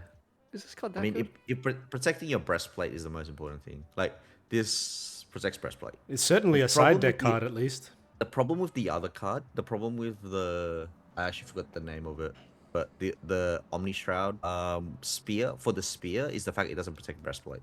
Like this protects breastplate, I think it just sees play. I mean, deck space might be a thing. Still, there's other issues. There's other issues with Jin, but I still just don't think you're beating water. probably not. But you might beat fractals now. They might not have the range damage. Like the 35 is a lot, right? Sure. If there was a way that you could mix this with Folded Shadows, whew, Yeah, I mean, look, the card definitely helps. It like kind of acts as like a material deck copy of Incap, which is nice. actually, in Pantheon, you can put this on someone else's Folded Shadows. I God, mean, yeah, you can. that is crazy. That's when you know Nathan will quit, because there's gonna be 2 players that are just losing, and like Nathan's We trying to did- kill them, hey. and he's like, I'm gonna. We need a 2v2 format. Okay, 2v2 format would be sick. Twitter giant or something. I don't know. I can't say whether this card is good or not. But I can't really tell. if Nathan and it's David definitely in the disagree, deck. It's then all definitely is in the right. deck. It's definitely in the deck, right? I just don't think it swings your matchups. And Jin, you beat the decks that you beat, and you lose to the decks that you lose to. I mean, like you just hide this. Like at the end, like against certain decks, you can also just hide it under Grail for as long as possible, and like you bring out your Shuang Ji, and when you want to swing, if they're trying to baby green or whatever, you just tassel it like to the Shuang Ji. Maybe that's good enough. I don't know. Like I just think this card is versatile enough for it to should be played, whether it's good or definitely- not. It's definitely in the deck, but Yeah, I don't know. You I don't know. It might help you against certain other matchups. Yeah. I just think your materializers are already quite tight in that deck because you have I mean, like I'm pretty sure you have like one spot. You always have one slot where it's like You're that normally one slot going- was probably like a blinding orb, and you're like, you don't care about blinding orb. you're Just normally bring this going out. like Chalice of Blood, like Berserker's Plate, Grail Shuangji, and then you normally don't have time for much else. Well, instead, that's what I mean. Instead of Grail Shuang Ji, you Grail this out, Yeah, but then you don't have a or you spear. Grail this out early. Then you don't have a spear. But I don't know. I just Oh no, you play the horse. You just play the horse. Ooh, the sure, horse. sure. Horse is good. All right, is that the last card? That's That the is last the card last for A and card. B Altar. We got some spoilers for. And then there's like the CSRs. The CSRs for the A and B altar. Which is Everflame the staff looks really Vairu. nice. um The staff is like the best one. Yeah, Everflame staff looks amazing. I know Chris is gonna try to get this, by the way. We also got a bunch of information about RDO. Radiant Origins is kind of like the I forget what people are calling it, but it's just like Capstone? capstone set where there's a bunch of reprints. It's gonna have support for all the classes, all the champions, all the advanced elements, which is really cool to look forward to.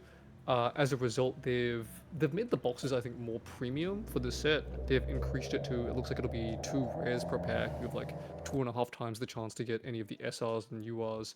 So should require roughly the same number of packs, I think, to collect your set. The price of the boxes have gone up, but they've also made the boxes like a lot fancier. You can actually like keep them and use them for things. They all come with like there's like 18 different. Is it 18? I thought it was like, was it all the champions? 18? I thought it was only, it was I think 18. It's 18 different like box covers that you can also unfold into like posters, which is really cool. But yeah, I think the big thing for me is there's a lot of cards in the set, so going to be absolutely miserable to sort your collection for this one. And I mean the price. I think the price point matters. Like they're up to, how much was it per box? Oh, how much per box? It's 191 apparently, 192 USD MSRP. Yeah, so it's like boxes are almost twice the price. The biggest concern, to be honest, is that, right? Yeah. I think straight away when they were announcing Radiant Origins and you find out how much the MSRP was, everyone was kind of like, goop. Like, Yeah. Definitely painful on the wallet. Hopefully, like the box price, flows through to, like there's enough value hits to get some of the price back. And maybe you can like resell the empty boxes for something because they look like decent storage containers as well. We'll have to see. How many of these cards are new? 481. No, but 401 cards, but how many of them are reprints? The reprints. There's only like. No, they counted it. They did count it. The reprints. There's 100%. There's like a huge list of reprints. I remember seeing that on the stream. Yeah. I don't know who I think someone did count it on our chat. I just don't remember how many. There's at least 20, I'd say. I think it's more than 20. It's like close to 40 or 50 or something. 40 to 70, like 40 to 70. Let's just say 40 to 70. It's around there. Yeah, but there's still a lot of unique cards. So, and then also don't forget that Pantheon cards are out also in Radiant Origins. So some of those are Pantheon only. Yep. So there's that. And also some cards got introduced for the new set. Some cards got spoiled for the new RDO set, and they look really cool. There's like a few new mechanics. So yeah, I guess we'll go with the one that's got the CSR. Is this a CSR? No, it's just the ultra rare. This is just a UR. Yeah. So what the... Full Bloom. It is our girl Diao Chan. Speaking of Diao Chan, on enter, target opponent summons 4 flower bud. Cards just good. Finally, we have a way to get flower bud tokens. It's the cost. Don't look at the cost, guys. Don't look at the cost. Whenever an opponent summons a flower bud token, deal 2 damage to each champion that opponent controls, and you recover 2. I mean, the card is good. Yeah. 7 mana though. So they're introducing this mechanic. You can see in the types, it has the subtype ultimate. So this is Diao Chan's ultimate spell. And I guess everyone has like their own spirit bomb of sorts where they can, manifest all of their advanced element energy and nuke their opponent or win the game with their ultimate. Which is, it's cool to give everyone their, ultimate final smash. David, what's the bleach one? Bankai. Yeah, everyone gets their own Bankai. Like, yeah, I guess that's cool. I think from a flavor perspective, it's really cool. If they're all as playable as this, then maybe it's less interesting. But, maybe 1 or 2 of them will be good. Maybe, I'll be honest, giving Crux an ultimate, you give Lorraine or Merlin an ultimate, that's scary. Because they actually have the influence to play that ultimate. Summon 2 majestic spirits. And knowing Weebs' favoritism, it might be 1 cost, draw 15 cards, win the game. Like, who knows? All I know... It'll be like 2 cost, draw 15 cards, you lose the game at the end of your end phase. And it's like, cool. We just win. All I know is that the Rye ones costs 12. That's what they said. Rises cost 12.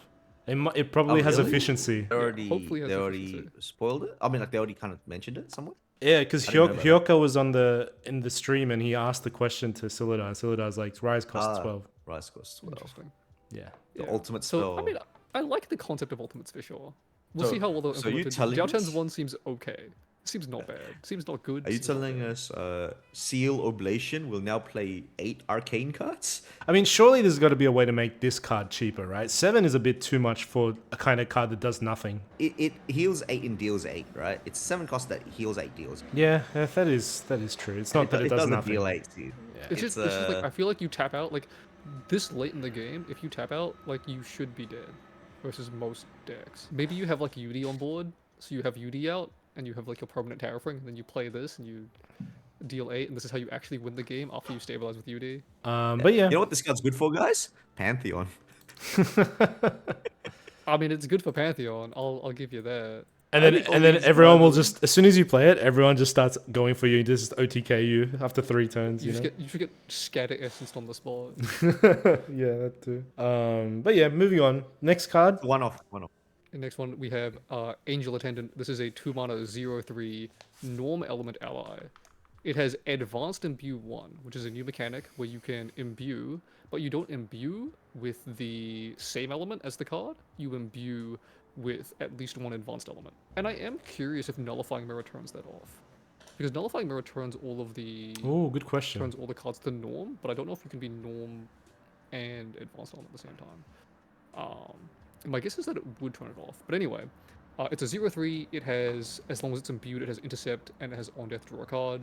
So it's just a fat library witch that requires Really good Advanced Element bribery imbue. witch. It's It's a a 0/3 library witch. it's a very good library witch. It's a Rye card. It's a Rye card. Yeah, the fact that you can imbue this, you can show 2 arcane cards and then and get the intercept is, I mean, it's Do you have to imbue? Oh, you have to reveal both, and one You of them has reveal to both. be advanced. Is that? Yeah. Okay. Cool. yeah. Yeah. Now the card when it got revealed is like, oh, this is like fluffy shopkeep level for Rye. This is not fluffy shopkeep level for Ra. Yeah, it is. If this was shopkeep, it would be a 1/3 and it would say banish the top card of your deck. Yeah, true. It's the same. It's the same because they gotta kill What do it. you mean? They gotta kill this. They gotta kill it and it replace. Yeah, they have to kill it. It replaces itself, but it doesn't also accelerate your game plan. The way that fluffy shopkeep also banishes 2 swords. No, but like against Riot, like if you leave this thing up, like they can't kill it. Like this is literally heal 3. Yeah. Like, Yeah, heal 3 but draws like, your card. but there's You know a what else is heal 3? Fluffy shopkeep, and it also has 1 power. yeah. Fluffy also shopkeep is doesn't- basically the same. You kind of run both of these. Yeah, I'm saying you gotta run both. I'm saying you're running both. But this is this not. card is This is not. This is not. Free hell. This Like, is not it's to literally- Rye what Fluffy shopkeep is to Crux. It's not shopkeep. It's not shopkeep. It's a damn good card, but it's not shopkeep. This doesn't allow Rye to exist, man. This doesn't. It does. It, It- does. It, does. Riot's gonna be the best deck in Radiant Origins. You watch. Oh This guy's- gosh. All right. This guy's Anyway, got some delusions. next card. Next card. Argus All-Seeing Giant. While paying for this card's reserve cost, you may banish one or more cards named Crystal of Argus or Eye of Argus from your material deck. Each card banished this way pays for 3 of that cost. So essentially, it's got Taunt, True Sight, Vigor. As long as it's awake, it has Omni Shroud. This is a So- cool card. This card Oh, it's literally. really cool. My Merlin deck got 4 more Incarnate Majesties, baby. This card is awesome, dude. I love this card. I'm pretty sure it sucks, but it's really cool. Yeah, I mean, yeah, how good it is, I don't know, but like 4 mana 4/10 with all of those text keywords, maybe you can play it in, what's that Arisana deck? The the one that Cosmic Astroscope, no, not Cosmic Astroscope, Astrolabe. Oh, Astrolabe. Sure. Played in an Astrolabe deck. Okay, I mean, surely you'll just rather play Shopkeep, though. Shh. How do you, but this card, I don't know. I think this card's like seems super strong for some reason. I just feel like this card doesn't do anything. Nathan doesn't Okay. respect the allies. So first, you have to put Crystal of Argus and Eye of Argus in your material deck. All right. You can only play one. You can only play one of these per game, unless you're playing Intangible Geist or something. You still lose to Staring Fumes. No, Like, no, you no. just have the Seiryu problem. Yeah, but people still play Seiryu, so this card is gonna see play. So it's a good card. See, all his solutions always win cards, and he doesn't realize You're no one only plays win. beating for 4 a turn. Like you're It's only true. beating Yeah, for I'm with 4 a David turn. on this one. No one plays win, Nathan. No one's playing those cards. Dream Fairy is such a problem. It's a win is dream. You can't dream fairy this. It's right? Omni Shroud, right? Why not? Omni Shroud, yeah. Um, And you know what you do? You tap it, the arrow trap, and you go, aha. On activation, I play second win. Like this is I like the think first the card card is that really cool. I think the card is really cool. I think it gives decks that don't have a win condition and are too slow and do nothing, it gives them a win condition. Maybe this makes the Alice build. Ooh, this could be good in like a norm level 3 taxing build. Oh, you know what you do? Yeah. Your opponent Excaliburs you, and you just bring this out, and you're just like, yeah, you deal to this, you fucking dumb Mordred. What are you gonna do? Punch me for 10? Get the fuck out of me. What if he Excaliburs the Argus? He just kills it. No, you destroys it. just play him defense. You literally just hold him up. You can, instead of running Fugue, David, you can run the other one, Resonating Mist. It's a miss, yes. There is something, isn't there? There is something. It's like a They can melody or buff this. harmony that you swap their attack and health. Yeah. I just think that allies don't work as a win condition. Like big allies late in the game just don't work as a win condition. I don't look at this as an ally. I literally look at this as just a blocker. Like a big blocker. Like if allies aren't a thing, what's it blocking? I Oh, just I think allies is a thing. Like I'm not the one you're saying putting allies is not a Crystal thing. of Argus and Eye of Argus in your material deck.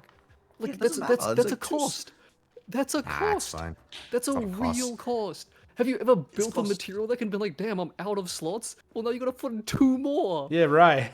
Yeah, but in your level 3 deck, bro. you In just your play this in level 3 right. You deck. play this in right. You play this in right. Just banish those two, and now you have a 4/10 blocker. There's Omni Shroud. you literally given your right extra 10 health probably. Like, this card's so good.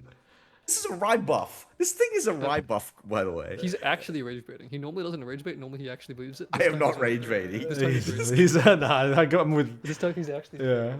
Bro, this card, you can just play this in right. Christian, This how card many is times have you said basically he's right? Fluffy Shopkeep. This card is not better than Peaceful Reunion in Rye. Okay, all I'm gonna say is, Christian, how many times have you said like Rye, material deck doesn't matter? Like literally half your material deck doesn't matter. Yeah, I've said that. Yes. Yeah, yeah. But I You don't can play this guy. I'd rather just kill them on when I'm level 3 than not die. You have 5. No, influence but I'm and saying this card is not good. Not good yet. Actually, wait. Boy, I just realized this card's exalted. Oh, okay, maybe it's not good. David. you could play this turn one? David. If you could play this turn 1, this card's broken. What do you mean? Then we just play forgot. Wind Allies, bro. We just play Wind Allies and we play a fucking 4-mana 4/10. Turn 1, 4 mana 4/10. David. Okay. Okay, maybe that one's not that good. Okay. I just don't know. I just don't know how to take this guy seriously. I just don't. I really don't. That's funny. So anyway, moving on to the last card, we've got Zin Volnia Abyss, whatever. 3 mana 1/4. If you would summon one or more Silver Shine or Fraser tokens, summon that many Volnia tokens instead. Do we know what Volnia tokens do? No. Okay. Then we have yet to know whether she's good or not. There's a CSR of her. She looks pretty amazing. And she's a 3 mana 1/4. Fate character, doesn't she? Looks very like Fate. So Yeah. my take is that this card sucks. Why? It's I fire. don't know That's what I was gonna say. don't know what Volnia tokens do. I don't really care. It sucks. Like, first off, you have to summon Silver Shine and Fraser tokens, so Yeah. you're only 1 in 3 to even get the Volnia tokens. And the Volnia tokens, like, depending on what text they say, this is either the most broken card in the game or it's absolutely terrible. Because if the Volnia tokens say sacrifice this card, draw a card, okay, fine, this card is turbo broken. It's insanely broken. But it's in fire, so the Volnia token's probably gonna say deal 1 damage to target champion, and that sucks. This card sucks. Nah. Too unpreventable. If it's just two unpreventables kind of gas. Yeah, Yeah. well then it's broken. So like, I think this card is broken or it sucks, but also like you're still gambling. Like you'll still have to hit the Silver Shrines or the Frasiers. So it's like, are you playing Barter Herbs to get those? Are you just gonna play Slash and Burn and pray that you hit? Your Like, it's pouch. not You got a good. pouch, man. You got a pouch. You're just gonna. Pouch and you just one in 3 every turn just pray. Like it's just so slow. It's so slow, easy. and you're gonna roll your dice, you're gonna miss, and you're gonna be like, this card sucks. and then it's gonna die on your next turn because it's a 3 mana 1/4. If it was like a Fantasia and it's not, and it has like some staying power, fine. But it's a 1/4, it's dead, bro. It's dead. It's always dead. You get 1 turn to summon to gamble, and you miss and you lose the game. See, Christian. If this was Win, you'll be like saying, nah, this card's good. Like you can reclaim her. Like she'll live another turn. Displace her, it comes back, and you can roll again. This card's Well, great. Wind has Cultivate. Wind has Cultivate. So And think about it that way. it also has the Fantasia. Yeah, and you got Fertile Grounds, and you can consistently get your Silver Shines and your Frasers. Like yeah, if it's a Wind because card, in Win maybe you it's good. get it. But In Fire Win you always sucks. roll like Frazier and yeah, you always roll it. In Win you No, always you roll have it, but you have Fertile Grounds. You can guarantee it. You find one, and you can guarantee 1 per turn for the rest of the game. Think about it. guarantee it. All right. Anyway, who knows how good this card is, but you know, we all bring some good points. The price is definitely something that kind of pushes me away from.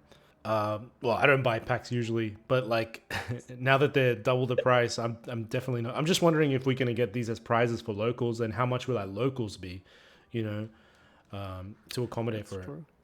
That's true. Yeah. There is like a feel about this set. It's a little bit scary. I think. Look, if I was a new player, I would be like, cool. Like all the reprints are mainly from DOA and FTC, so that's why when the cards that you see are all DOA or FTC, except for the Looking Glass and Lost Provenance. Lost Provenance. Yeah, I think like Pretty- because they've upped the rare slots to 2 per pack, so it's like 1 pack is kind of worth 2 packs, but also the card pool is super diluted. So if you're looking for anything specific, like a specific hit, then it's going to be way harder to find. like Lost Per- Providence. It'll be the same Well- number like per pack, but each pack is like 2 packs. Well, the Lost Providence actually takes up a rare slot, not the SR slot. Okay. Of the pack. So it takes up one of the rare slots of the thing, apparently. So they only take up rare slots. Okay. So When's the release date for this? April. April 3rd. So there's a bit of time. People can save up money to that sense. So a couple of the bonuses of this set is the apparently the SRs and URs are 2.5 times more easily obtained. Good. That's good. So there should be more SRs and URs we're pulling. Armaments are back. Again, of course, we talked about the reprints. That was there. I mean, one of the biggest. CSR hits. Sorry, on the topic of reprints, one of the biggest reprints that is not in the set but is happening in a starter deck is Dungeon Guide. So Dungeon Guide is going to be officially as a. I don't know if it's a playset, but I would assume it's a playset. It's a playset. Rico is always a playset. Yeah, which is in the In the Mordred Recollection. Mordred Reco. But we'll talk about that one a bit later. No, we don't need to because, talk about it. It's already been talked about, David. It's fine. Oh, wait, you went like a couple of videos ago, or is that what we were talking about? No. Anyway, sorry to interrupt. Go on. The summary for me for Radiant Origins is that the set is about twice as big, but the hits are about twice as common. And so it'll take about the same number of packs or boxes or cases to get whatever you would normally get. But there's just everything is there's twice as much stuff, so it'll probably cost Twice as about much. twice as much to get everything if you want to get everything. Yeah. So apparently with RDO, I think Slaughter, I don't know if he confirmed it or not, but he said it's about 1 in 9. So it's about 1.5 case to get a CSR. Interesting thing about this set is they're doing the spirits. So Serene Spirit, Fragmented Spirit, and Fortuitous. yeah, Fortuitous Spirit. So they're doing CSRs of those. And the art they're using is based on the latest survey. I think the top 8 or 9 champions, or favorite champions, are going to be used as art for those spirits. Please tell me the example Rai. they gave us, Rai won't be on that top list, I don't think. I don't think top 8. Like, would Rai be make top 8? Can we make Lorraine like Fortuitous Spirit of Water or Wind? I don't know. Can we? Well, no. Apparently, you can get different versions of them. So You can like, get any champion. Oh. yeah. So like Ooh. Nico, for example, there's 3 they showed. I don't know how true this is. Maybe I'm reading it wrong. They only showed us the Spirit of Water, but I think you can then also get a Spirit of Fire Nico, Spirit of Serene Fire Nico kind of thing. So there's 9 variations of each. Maybe I'm wrong on that. I'm not sure, but I guess we'll see when the set comes out. But that sounds interesting. so- I don't know how to feel about it because it feels like there's like a million different SIGs now in the set. But yeah, it'll be interesting. As if Rai's not in the top 9 champions. Well, speaking of Rai, Yeah. jump forward Merry Christmas. Well, Happy Chinese New the- Year. Chinese Happy New Year Chinese New merch Year. collections where we got different merch collections for Lorraine, Tristan, Arasana, and of course Rai. And these look so good. I don't know. I want to pick up a full set, one of each if I can. I don't know how easy it'll be to buy them all out. I think Rai looks so good. He does, right? He actually looks He good. actually looks so good. And also like even like the biggest thing for me is like the playmat holder looks so premium. Like the Grand Archive like little like playmat bags are already quite nice, but this one looks like a really premium. This is look very premium, yeah. And everything in the box just looks high quality. It looks nice. The actual box looks really nice. Are you gonna pick your? Nathan said you're gonna try to pick up. Christian, are you thinking about picking it up or not? So what do you get? You get a playmat with a tube. You get a storage box. You get an acrylic keychain, sticker sheets, a compact deck box, a small one, a tapestry, a B2 tapestry, acrylic standee, and you also get 4 cards. And now each 4 a playset of a card, You like get the 5 cards. Yohalashi. You get a playset of like there'll be one card And a for foil, Rai, that's right. one for Xander, one for not Xander, one for Rai, one for Tristan, Ari, Lorraine, and then you'll also get a foil, but the foil will be a random one of any of the 4. Or any of the 4. How much is it? 160 160 USD. USD. But he looks so good, Christian. He looks so good. I'll put the image in our Discord. Yeah. Maybe. Contemplating. Like, Yeah. look, in all honesty, I'm on the same boat. Like, I don't normally collect these kinds of things, right? Yeah, I wouldn't say I'm a collector. Yeah, there's 2 merch that I would like kind of look. I'm like, oh, maybe can I buy this? Like, one was this Lorraine one, and I'm like, oh, this looks kind of cool and everything, and I'm like 160. I'm like, oh. Yeah, it's definitely painful am I price buying? point, but like the Ari one looks so good, the Rai one looks so good, and I guess maybe I'll pick up the other 2 for the set to complete the set. Yeah, I mean, it's a really cool product, though. For the people who want it, great product. I think I really like to see that Weebs keeps, innovating, pushing out new things, not just saying we'll just do the same thing that we did last year. Because the Christmas box last year sold really well, sold really well, and they could have done like the exact same thing. And I mean, there's a lot of overlap, but like you can see that they've increased the build quality on a lot of the stuff, and like that playmat holder by itself, like I just want one of those. A lot of products to buy, though. A lot of money to Speaking spend. speaking of another product, something that got revealed, we saw it, the prototype in Ascent Archie, the Merlin Statue, Yes, that thing which looks is really nice. which is my other thing that I was kind of looking at. I'm going, can I buy this? Am I weeby enough to buy this? It's crazy because so Yeah. one is that I'm not really a figurine or a statue person, and I'm also not a Merlin person, and yet I'm considering buying this, which is crazy. Don't do it. Crazy crossover. I never like if this is what gets me into figurines, and the next time I go to Japan, I spend my entire life in Archie. Like that's insane. Like how could you do this to me, Weebs? Like I've literally never bought a figurine in my life. Yeah.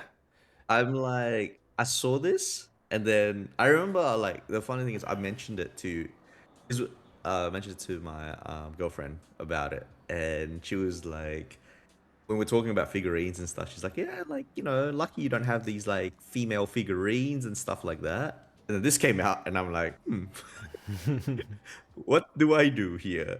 And like, I'm contemplating on getting it. I have to get her approval. I'm contemplating, but You guys aren't look Merlin fans? Stop it. I'm not Merlin Leave it fans. for the Merlin fans. I'm hoping this goes well and they make a Lorraine one. If it's a Lorraine one, I'm 100% buying. To be honest, And if I'm not allowed, you're buying it for me, and I'm just gonna say you gave it to me as a present. Like that's literally what's gonna happen. that's what I'm saying. I like to be honest, I just feel like I want to buy one just in case we ever have a set. Because if we have a set, this needs to be somewhere on the set. Ooh, okay. Like it's just such a good thing for the background of the set, no? Yeah. Yeah. You got me there. All right, we're all getting one.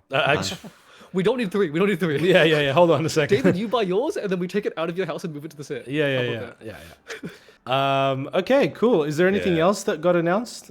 The deck box with bunny ears. That's kind of cute. Yeah. I actually think that the bunny ears makes it more awkward to put in your bag. Like, I'd just be worried about that, like, Yeah, it getting is. damaged and coming off and stuff. I'm more worried about taking that out if I'm at an airport. Be like, I'm already concerned about taking it out and showing the picture inside of it. It's like, there's a new collab coming out. I think Usagi Hime. I don't know who that is. that a but apparently VTuber? It's a VTuber. Yeah. They're doing the next set of VTubers. So Usagi Hime. There's a new promo for I think the Gen Con, I think in America, which is Nico and the Statue of Liberty. And I guess we're gonna talk about Recollection, or are we gonna skip that, or are you just gonna bow down to me? Is there more theories about me having someone under my thumb at Weebs apparently? Look, David, it didn't happen when we said it was going to happen, Yeah. so you're not exactly right, okay? Different timing, we're giving you no credit. Yeah. 0 credit. You for do, this. no credit. So yeah, Mordred Recollection. Yeah. That's Well, apparently, okay, the one thing I'll say is that apparently they're not making a different Mordred 2.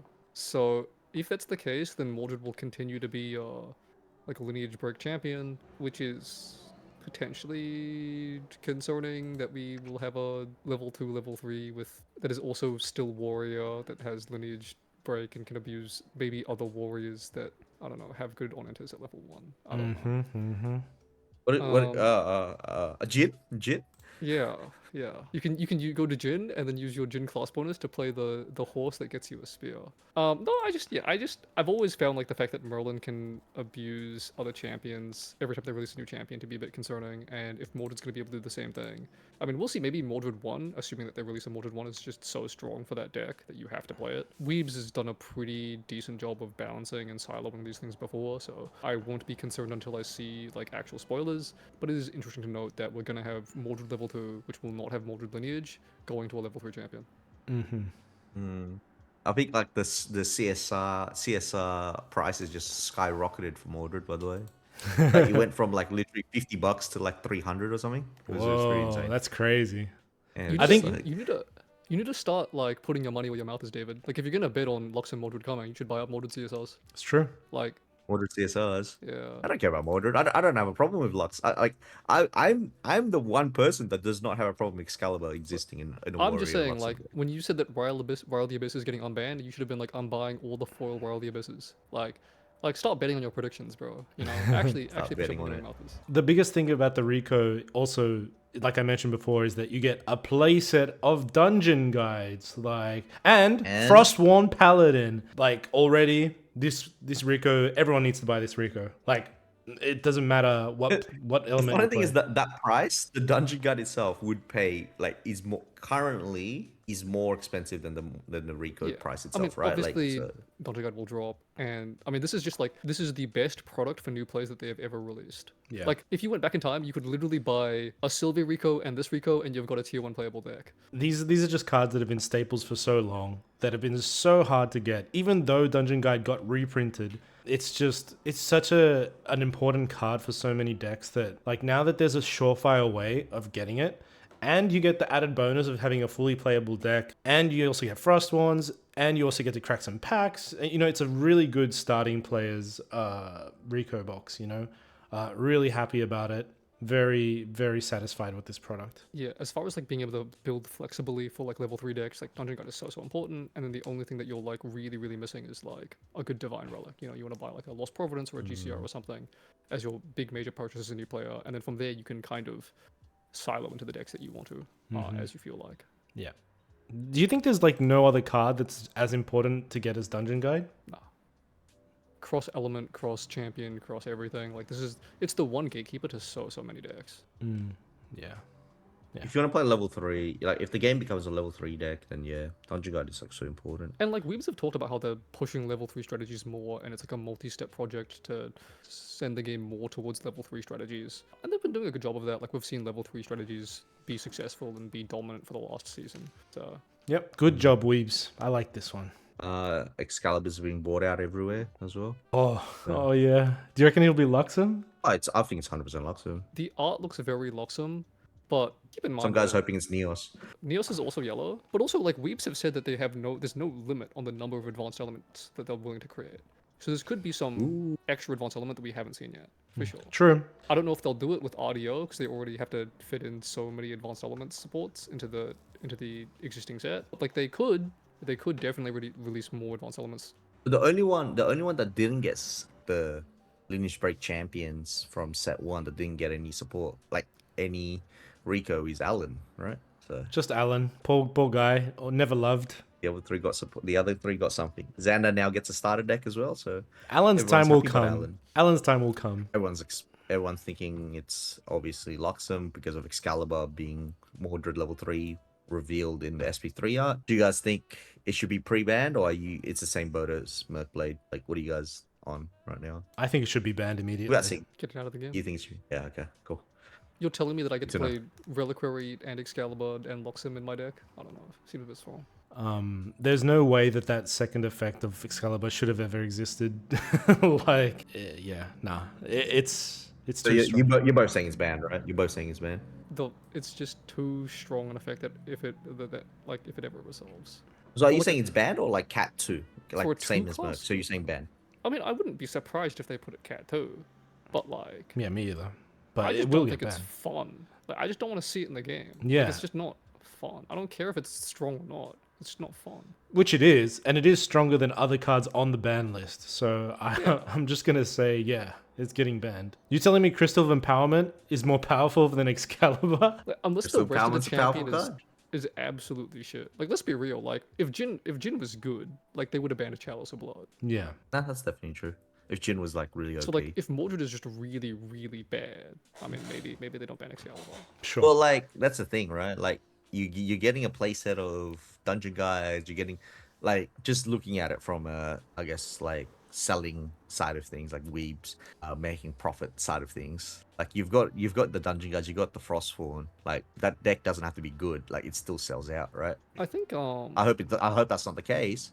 I obviously hope like they have a good product and like make Mordred a playable champion, but that's also the other side of it. so. I'm just a bit concerned about the level 2 situation. Like that level 2 does not say like it's a good level 2. I mean, you're playing water, like Arendite's still a card. You get Yeah, an advanced I one with mean- Arendite. It might be playable. I don't know. The more I think about it, the more I want to see Excalibur banned. I want to see Excalibur banned straight away. Because if they balance Mordred around Excalibur being in the deck, and then they decide to ban Excalibur later, then the rest of the champion is going to be terrible. Yeah, I can agree with that. It's like Crux, right? If you balanced Crux around Ghosts existing, and then took Ghosts away, Crux has nothing left. If you balance Mordred around Excalibur existing, and then you ban Excalibur, it'll have nothing left. Yeah, and you'd rather see Excalibur gone and this deck be good than this deck Yeah. suck and Excalibur be, you know. I want here. to see like cool mechanics. I want to see Mordred doing cool sword things, and not just like an Excalibur crutch deck. And then when Excalibur gets banned, or if it gets banned, the deck has still got legs underneath it. It's just also the fun factor as well. Excalibur is just not fun to play. I mean, we've had this experience with Kohazi Outlook. It's just not. It's not pleasant, you know. Look, I just don't think it will get banned like straight away. It can get banned, but I think I always like to give a card a bit of a chance. Watch me Excalibur, okay, whatever like, thing you're I just- playing, and then say, "What 2 elements do you have?" Oh, okay. Yeah, have fun. Anyway, next turn, Excalibur again. What 2 elements? I'm gonna play Yeah, but- Tricastles to turn off your basic your basic elements, and then I'm gonna play Excalibur to turn off your advanced element. And we play the game. Yeah, now. then you banish the advance element. I don't know. I don't know. I don't think it's gonna be that bad. You're insane. You're actually insane. I just don't want it to be balanced around Excalibur and then have it ripped away, and then now everything just sucks. Like, The are you Tricastles saying like sucks. you're scared that people in this game will build the deck around Excalibur? Like No, they'll I'm- ignore the whole. I'm scared that concept of the deck? Weebs, like the testers at Weebs, will say like we can make it so that this deck is playable but not broken with Excalibur, and then you make a build of it that is like either too strong or just like okay but like not fun to play against with Excalibur, and so people they ban it because it's really unfun to play against, and then the rest of the champion is completely useless because it was like, well, it was playable when you had like a 2-mana turn your opponent off for a turn, and now you don't have that, and the deck just sucks, and now we have a champion that just it was Does nothing. yeah, it's like Spectre. It's like Spectres in. I was about to say, it's like DTR. Ryle. Yeah, it's like there was a cool Spectre package that might have been playable, and then they banned Rile of the Abyss, and Spectres was completely terrible for the entire DDTR because you took away one of the Well, even now, good cards. like you could say that with now, right? As well, Alice hasn't taken off just because Riley's Sure. banned.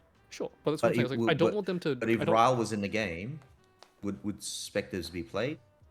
I don't know. Yeah, let's not go back into unban Rile Discourse. Okay, I'm just saying if the team is balancing around Excalibur being in the game, they're testing with Excalibur in the game, and then they take it out, Mordred will be worse than they intend, right? So I would prefer clean slate, get this card out of here, and then we can actually release a champion that will guaranteed be in the meta that it's intended to be in. Yeah, I agree.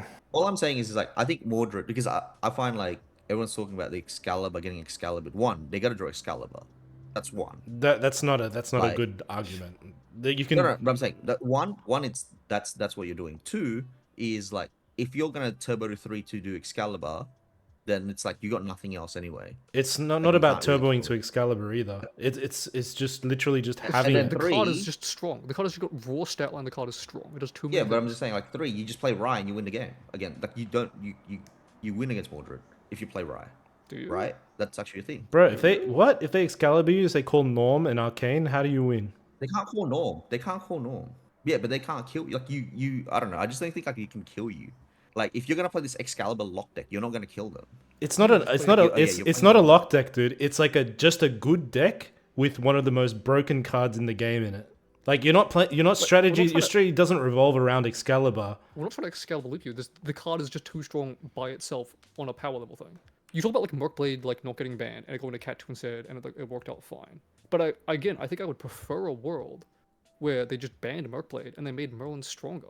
Like the world that we live in is they're like, oh, like we try not to ban Mercblade, and then we just make Merlin shit. And now Merlin is really hard to make work, and everyone's testing Merlin, and it's like it's really difficult to make her work because they balanced her around Mercblade being in the game. And if you just banned Mercblade, then we could make Merlin stronger. And so if they cat to Excalibur and they balance all of Mordred around, and maybe maybe it's not a problem. Maybe the deck sucks. You're right.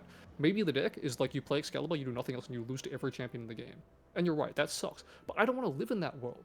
I want to live in the world where you just ban Excalibur and you make Mordred a fun champion that can do things. Because if you're saying that you have to I think now Mordred has to not be able to win the game because of Excalibur, then yeah, of course that sucks. Of course you play any champion you want, you beat that. But I don't want to live in that world. I want Mordred to be able to kill people, and then we take Excalibur out of the deck, because if you can kill people and play Excalibur, then the deck is too strong. Yeah. When it comes to design philosophy, I do agree with the point that if you are designing cards and you're worried about a champion being too broken because of a specific older card, just get rid of it. Like get rid of it, and like I mean, to a certain extent, right? But like it's better to just kind of get rid of that old card so another deck can be very interesting to play and fun, right? Because if you're trying to keep a leash on it because other cards exist, It's like, David, yeah. you keep talking about how like you're in favor of banning ghosts to give Crux playable cards, and this is the same thing. Ban no. Excalibur to give I'm Mordred just in playable cards. favor. I'm more of talking about it getting banned because everyone tunnels to that card. Like every single aspect of our game revolves around that card. Like if you want to play a level 3 strategy, the first card you think of is like I could do whatever I want, but it's like, can I beat a Ghost of Pendragon? No. If you're playing Crux, it's like, okay, the first thing you put in your deck is Ghost of Pendragon. The problem is everyone's like looks at that card and goes, this card, my whole deck choice revolves around this card. Yeah, so Whether I would play you it or I rather play against it. would you rather they get rid of ghosts and now they can make better Crux cards? I would like to see it go and they have a card, like a different strategy in the game. Because like I think if Ghost of Pendragon goes, the game becomes a lot slower. Maybe the Labyrinth Merlin could be a deck. Like I think there's already a strategy there. Machines to be decent. I'm not sure getting rid of ghosts will fix Merlin's problem of being slow. No, it doesn't fix the problem of being slow, but it fixes the meta around it. The meta revolve is Crux. The meta we live in is Crux. This is why I'm more up for banning that card, because as much as I love Ghost of Pendragon, it's just because everyone's first thought is always Ghost of Pendragon. I guess we can segue into talking about the meta then, because we've already made our comment about Excalibur and stuff.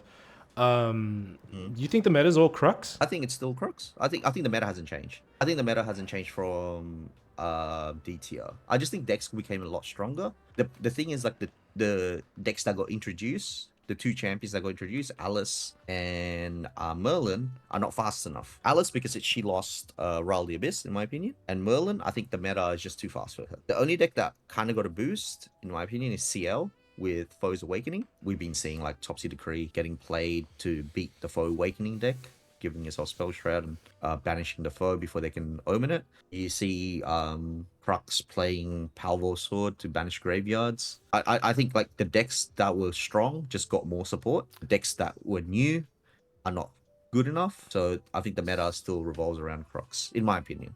I think I Crux. disagree. I think we didn't get a tier 1 broken deck out of the box. And that's why the meta is the same as what it was before, is because yeah, the decks that we got, or the archetypes that we got, I think are more difficult to build and more difficult to pilot. Alice and Merlin both have strengths to their credit. I've seen Chessmen, I've seen Spectres or the Umbra stuff, and I've seen Merlin builds, and like there's the beginnings of something there. And I agree that currently, like the builds that I've seen currently aren't tier 1 competitive. But I've been messing with stuff, and it's like, it's not far away. It's not like they're not Billy decks, you know? No, they're definitely not. They're definitely not. And I just think they need more time and more refinement, and people need to figure out the lines a bit better. Like I played Merlin, and it's like I figured out a lot of the difficulties that she has and how it needs, and like it feels like your play pattern like is a bit unintuitive for how normal level 3 decks work, and it was really, really interesting.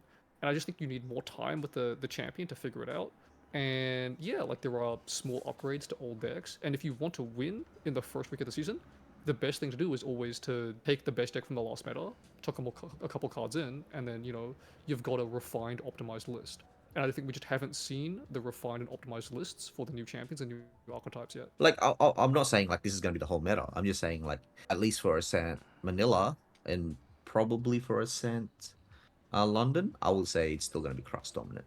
Maybe for LA is the one after LA, I believe, because February is Chinese New Year, correct? We'll have A and B alter as well. Just for this particular set, I mean, then Manila, I would probably say it's still going to be quite similar to what I don't know. we were doing. I think Crux got a huge hit because we only got access to a card called Purifying Thurible. Wind System was already playable. I think Thurible is a huge buff to that matchup. So yeah, I could see Windex, and also, you know, Seiryu. Seiryu's also very strong, had a lot of very strong performances, and Thurible helps that matchup as well. That's probably. I mean, I think that's just because Crux is like people own the cards and people like the champions. The We just- Wolverine deck is still good. We need more Merlin is cooks. still good. We need more cooks in the kitchen. Everyone, start cooking more. Stop playing Crux, and start playing the new decks and refining them. Like I think like Razor Gale with Thurible is still completely fine. Like there's still a lot of good decks in the metagame that aren't Crux. Like CL has got more tools. Diana, like our Umbra Diana build is still completely, especially if Crux is still going to be relevant and you're worried about it. Like Umbra Diana the win deck is still going to be strong. So I mean, That's what I mean. It's not. It's not. I'm not saying. saying it's like broken. Like like I'm just saying like yeah, just the meta. I think people what they lean towards. It still goes to Pendragon. I'm more towards banning that card to shake up the meta. Like to shake up not the meta, to shake up like people to go, hey, your toy is now gone. Try to build something else now. Like try to make something else good. I just don't think it'll fix the problem. I think people that are playing Crux are not the ones that are looking for new decks anyway. Like if you've been a Merlin one trick the whole time, you're not going to be like, oh, Ghost is banned. All right, time to start cooking. I think you'll just pick up the next tier 1 deck and keep going. I will say on the topic of the newer decks, I don't have any experience with Merlin, so I'm not sure about her. But I did try out Water Alice, and my god, that deck is so good at doing absolutely nothing. Like, there's just hardly... It's really slow. It's really, really slow. Like David said, I tested against a few decks with it, and I'm just like, oh, this is really cool. I get to like mill things in my graveyard. The graveyard keeps, you know, be like recurring and like being different and stuff. Really cool mechanics. I really enjoyed it. But in the end, it like 8 or 10 turns had passed, and my opponent was like still had like maybe 6 damage counters on them. I had like 0 damage counters on me, and we're just like kind of like like the gears are turning, but nothing's happening, you know? It feels very underwhelming. She doesn't really have like a win con, except for like, you know, Monster Reborning the Jabberwocky. and hitting for 4, which is strong. It's a good ally, but that's about it. You gotta find the tech. You mill Advent, you condemn Trinket the Advent to an Omen, you play Oblation. Ho ho ho! No Yeah. more. No, it's the same. At the end of the day, you just play Advent and you solve all the problems. Yeah, maybe this Advent is in every deck. maybe this is a thing with us as deck builders as well. We're just trying to look for like big win cons, like the Advents, the Oblations, and we're not respecting enough the old tried and true strategy of just putting down a few allies and beating their face in every now and then. Yeah. Yeah, well, the problem is that Alright. because that deck turns off your non-spectre floating, so it's like hard Yeah. to play Frostmourne in that deck. I mean, you definitely Frostmourne's in the deck. Frostmourne's pretty broken, but like it's definitely It's hard.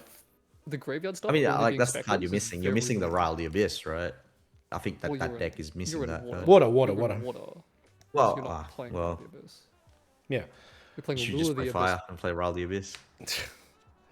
This guy just won't go one video without saying the word Rile the Abyss. I swear to God. All right. Anyway, so yeah, as for the meta, I still think we're still in early days. I kind of agree with both of you. I agree that right now it's probably going to be a Crux dominant meta in the next Ascent or two. But I do agree with Nathan that we have not even scratched the surface on what has been figured out with these champs. It's definitely not as clear to me compared to other champs. Like Diao Chan, level 3 Diao Chan was just yeah, this deck sucks. There's no hope for it. But these decks that just came out, they're like, oh, hold on a sec, there might be something. You just need to tweak numbers, balance a few things, So do you guys want to make any other comments about the meta? Have you been enjoying it so far? Have you been what have you been doing at locals? Anything cool? Yeah, it's been fun. Been playing a lot of Windex. Played Neos. I got a playset of Looking Glass Neosites, so I've been imbuing Hector with a lot of Neosites, and it's been a good time. I actually won a locals playing Neos, and the deck is honestly not terrible. Not good, but not terrible. Hey, it wins games. And then playing Wind Merlin, Ponytail Merlin, as main deck loves to call her. And the deck seems not bad, honestly. Not great, and I wouldn't bring it to a tier 1 tournament yet, but there's definitely a lot of pieces there. I'm looking forward to playing a little bit more, refining a bit more. And I'm looking forward to Ascent Manila. Looking forward to seeing how our draft goes, which has been recorded. Hopefully it's up by the time this video goes out. If not, keep an eye out for it. But that was on a record. That was recorded quite a while ago now, so we didn't have any of the data from the regionals and stuff that's come out since. Yeah, and cool. How about you, David? I've just been playing CL most of the season so far. Mm-hmm. Been really enjoying it. Been trying different builds. I think Foe Awakening is a pretty powerful card, but there's definitely it's not as broken as I thought it was going to be. In all honesty, there's definitely ways to counter it. People are starting to counter it nowadays as well. So, yeah, been trying that. And then I kind of tried other decks, starting to think about store champs and things like that. So I tried Winari recently. Hate it. Don't like the deck. Not Aqua. Bye bye. And the other one I tried was Tristan. Back to good old Tristan. The deck's still pretty powerful, pretty strong. Yeah. For better or worse. There's definitely other decks I want to try. I want to try Rye this soon. I can tell you about Rai.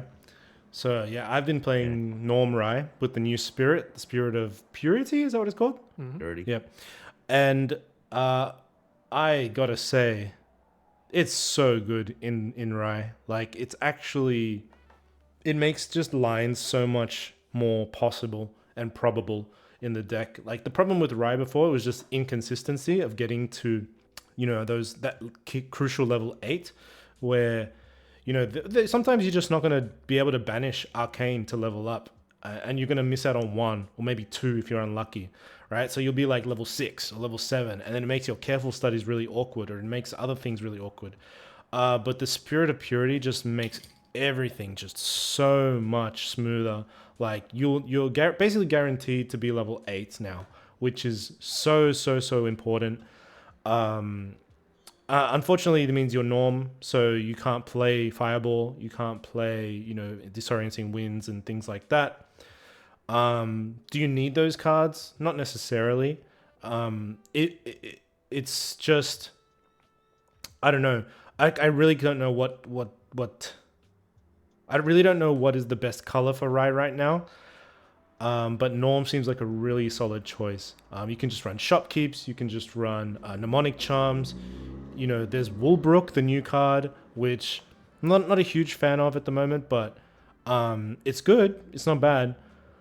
It's just really consistent. And there's Lost Providence as well. So like, you know, Lost Providence and the New Spirit just makes his influence just so much more scary.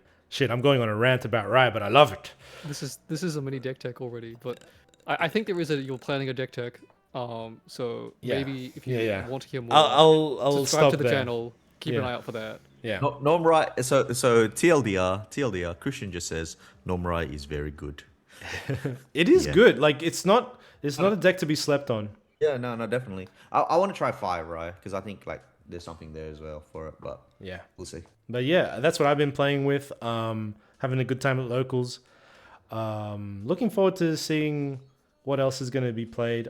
My next pickup will be Water Diana. I want to try level 3 Water Diana Astra again and see how that goes.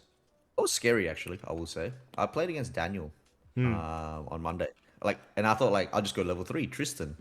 Gun's just hitting me for like 7. I'm like, oh, there goes a shadow. Oh, here goes another shadow. The gun or the Ether Wing?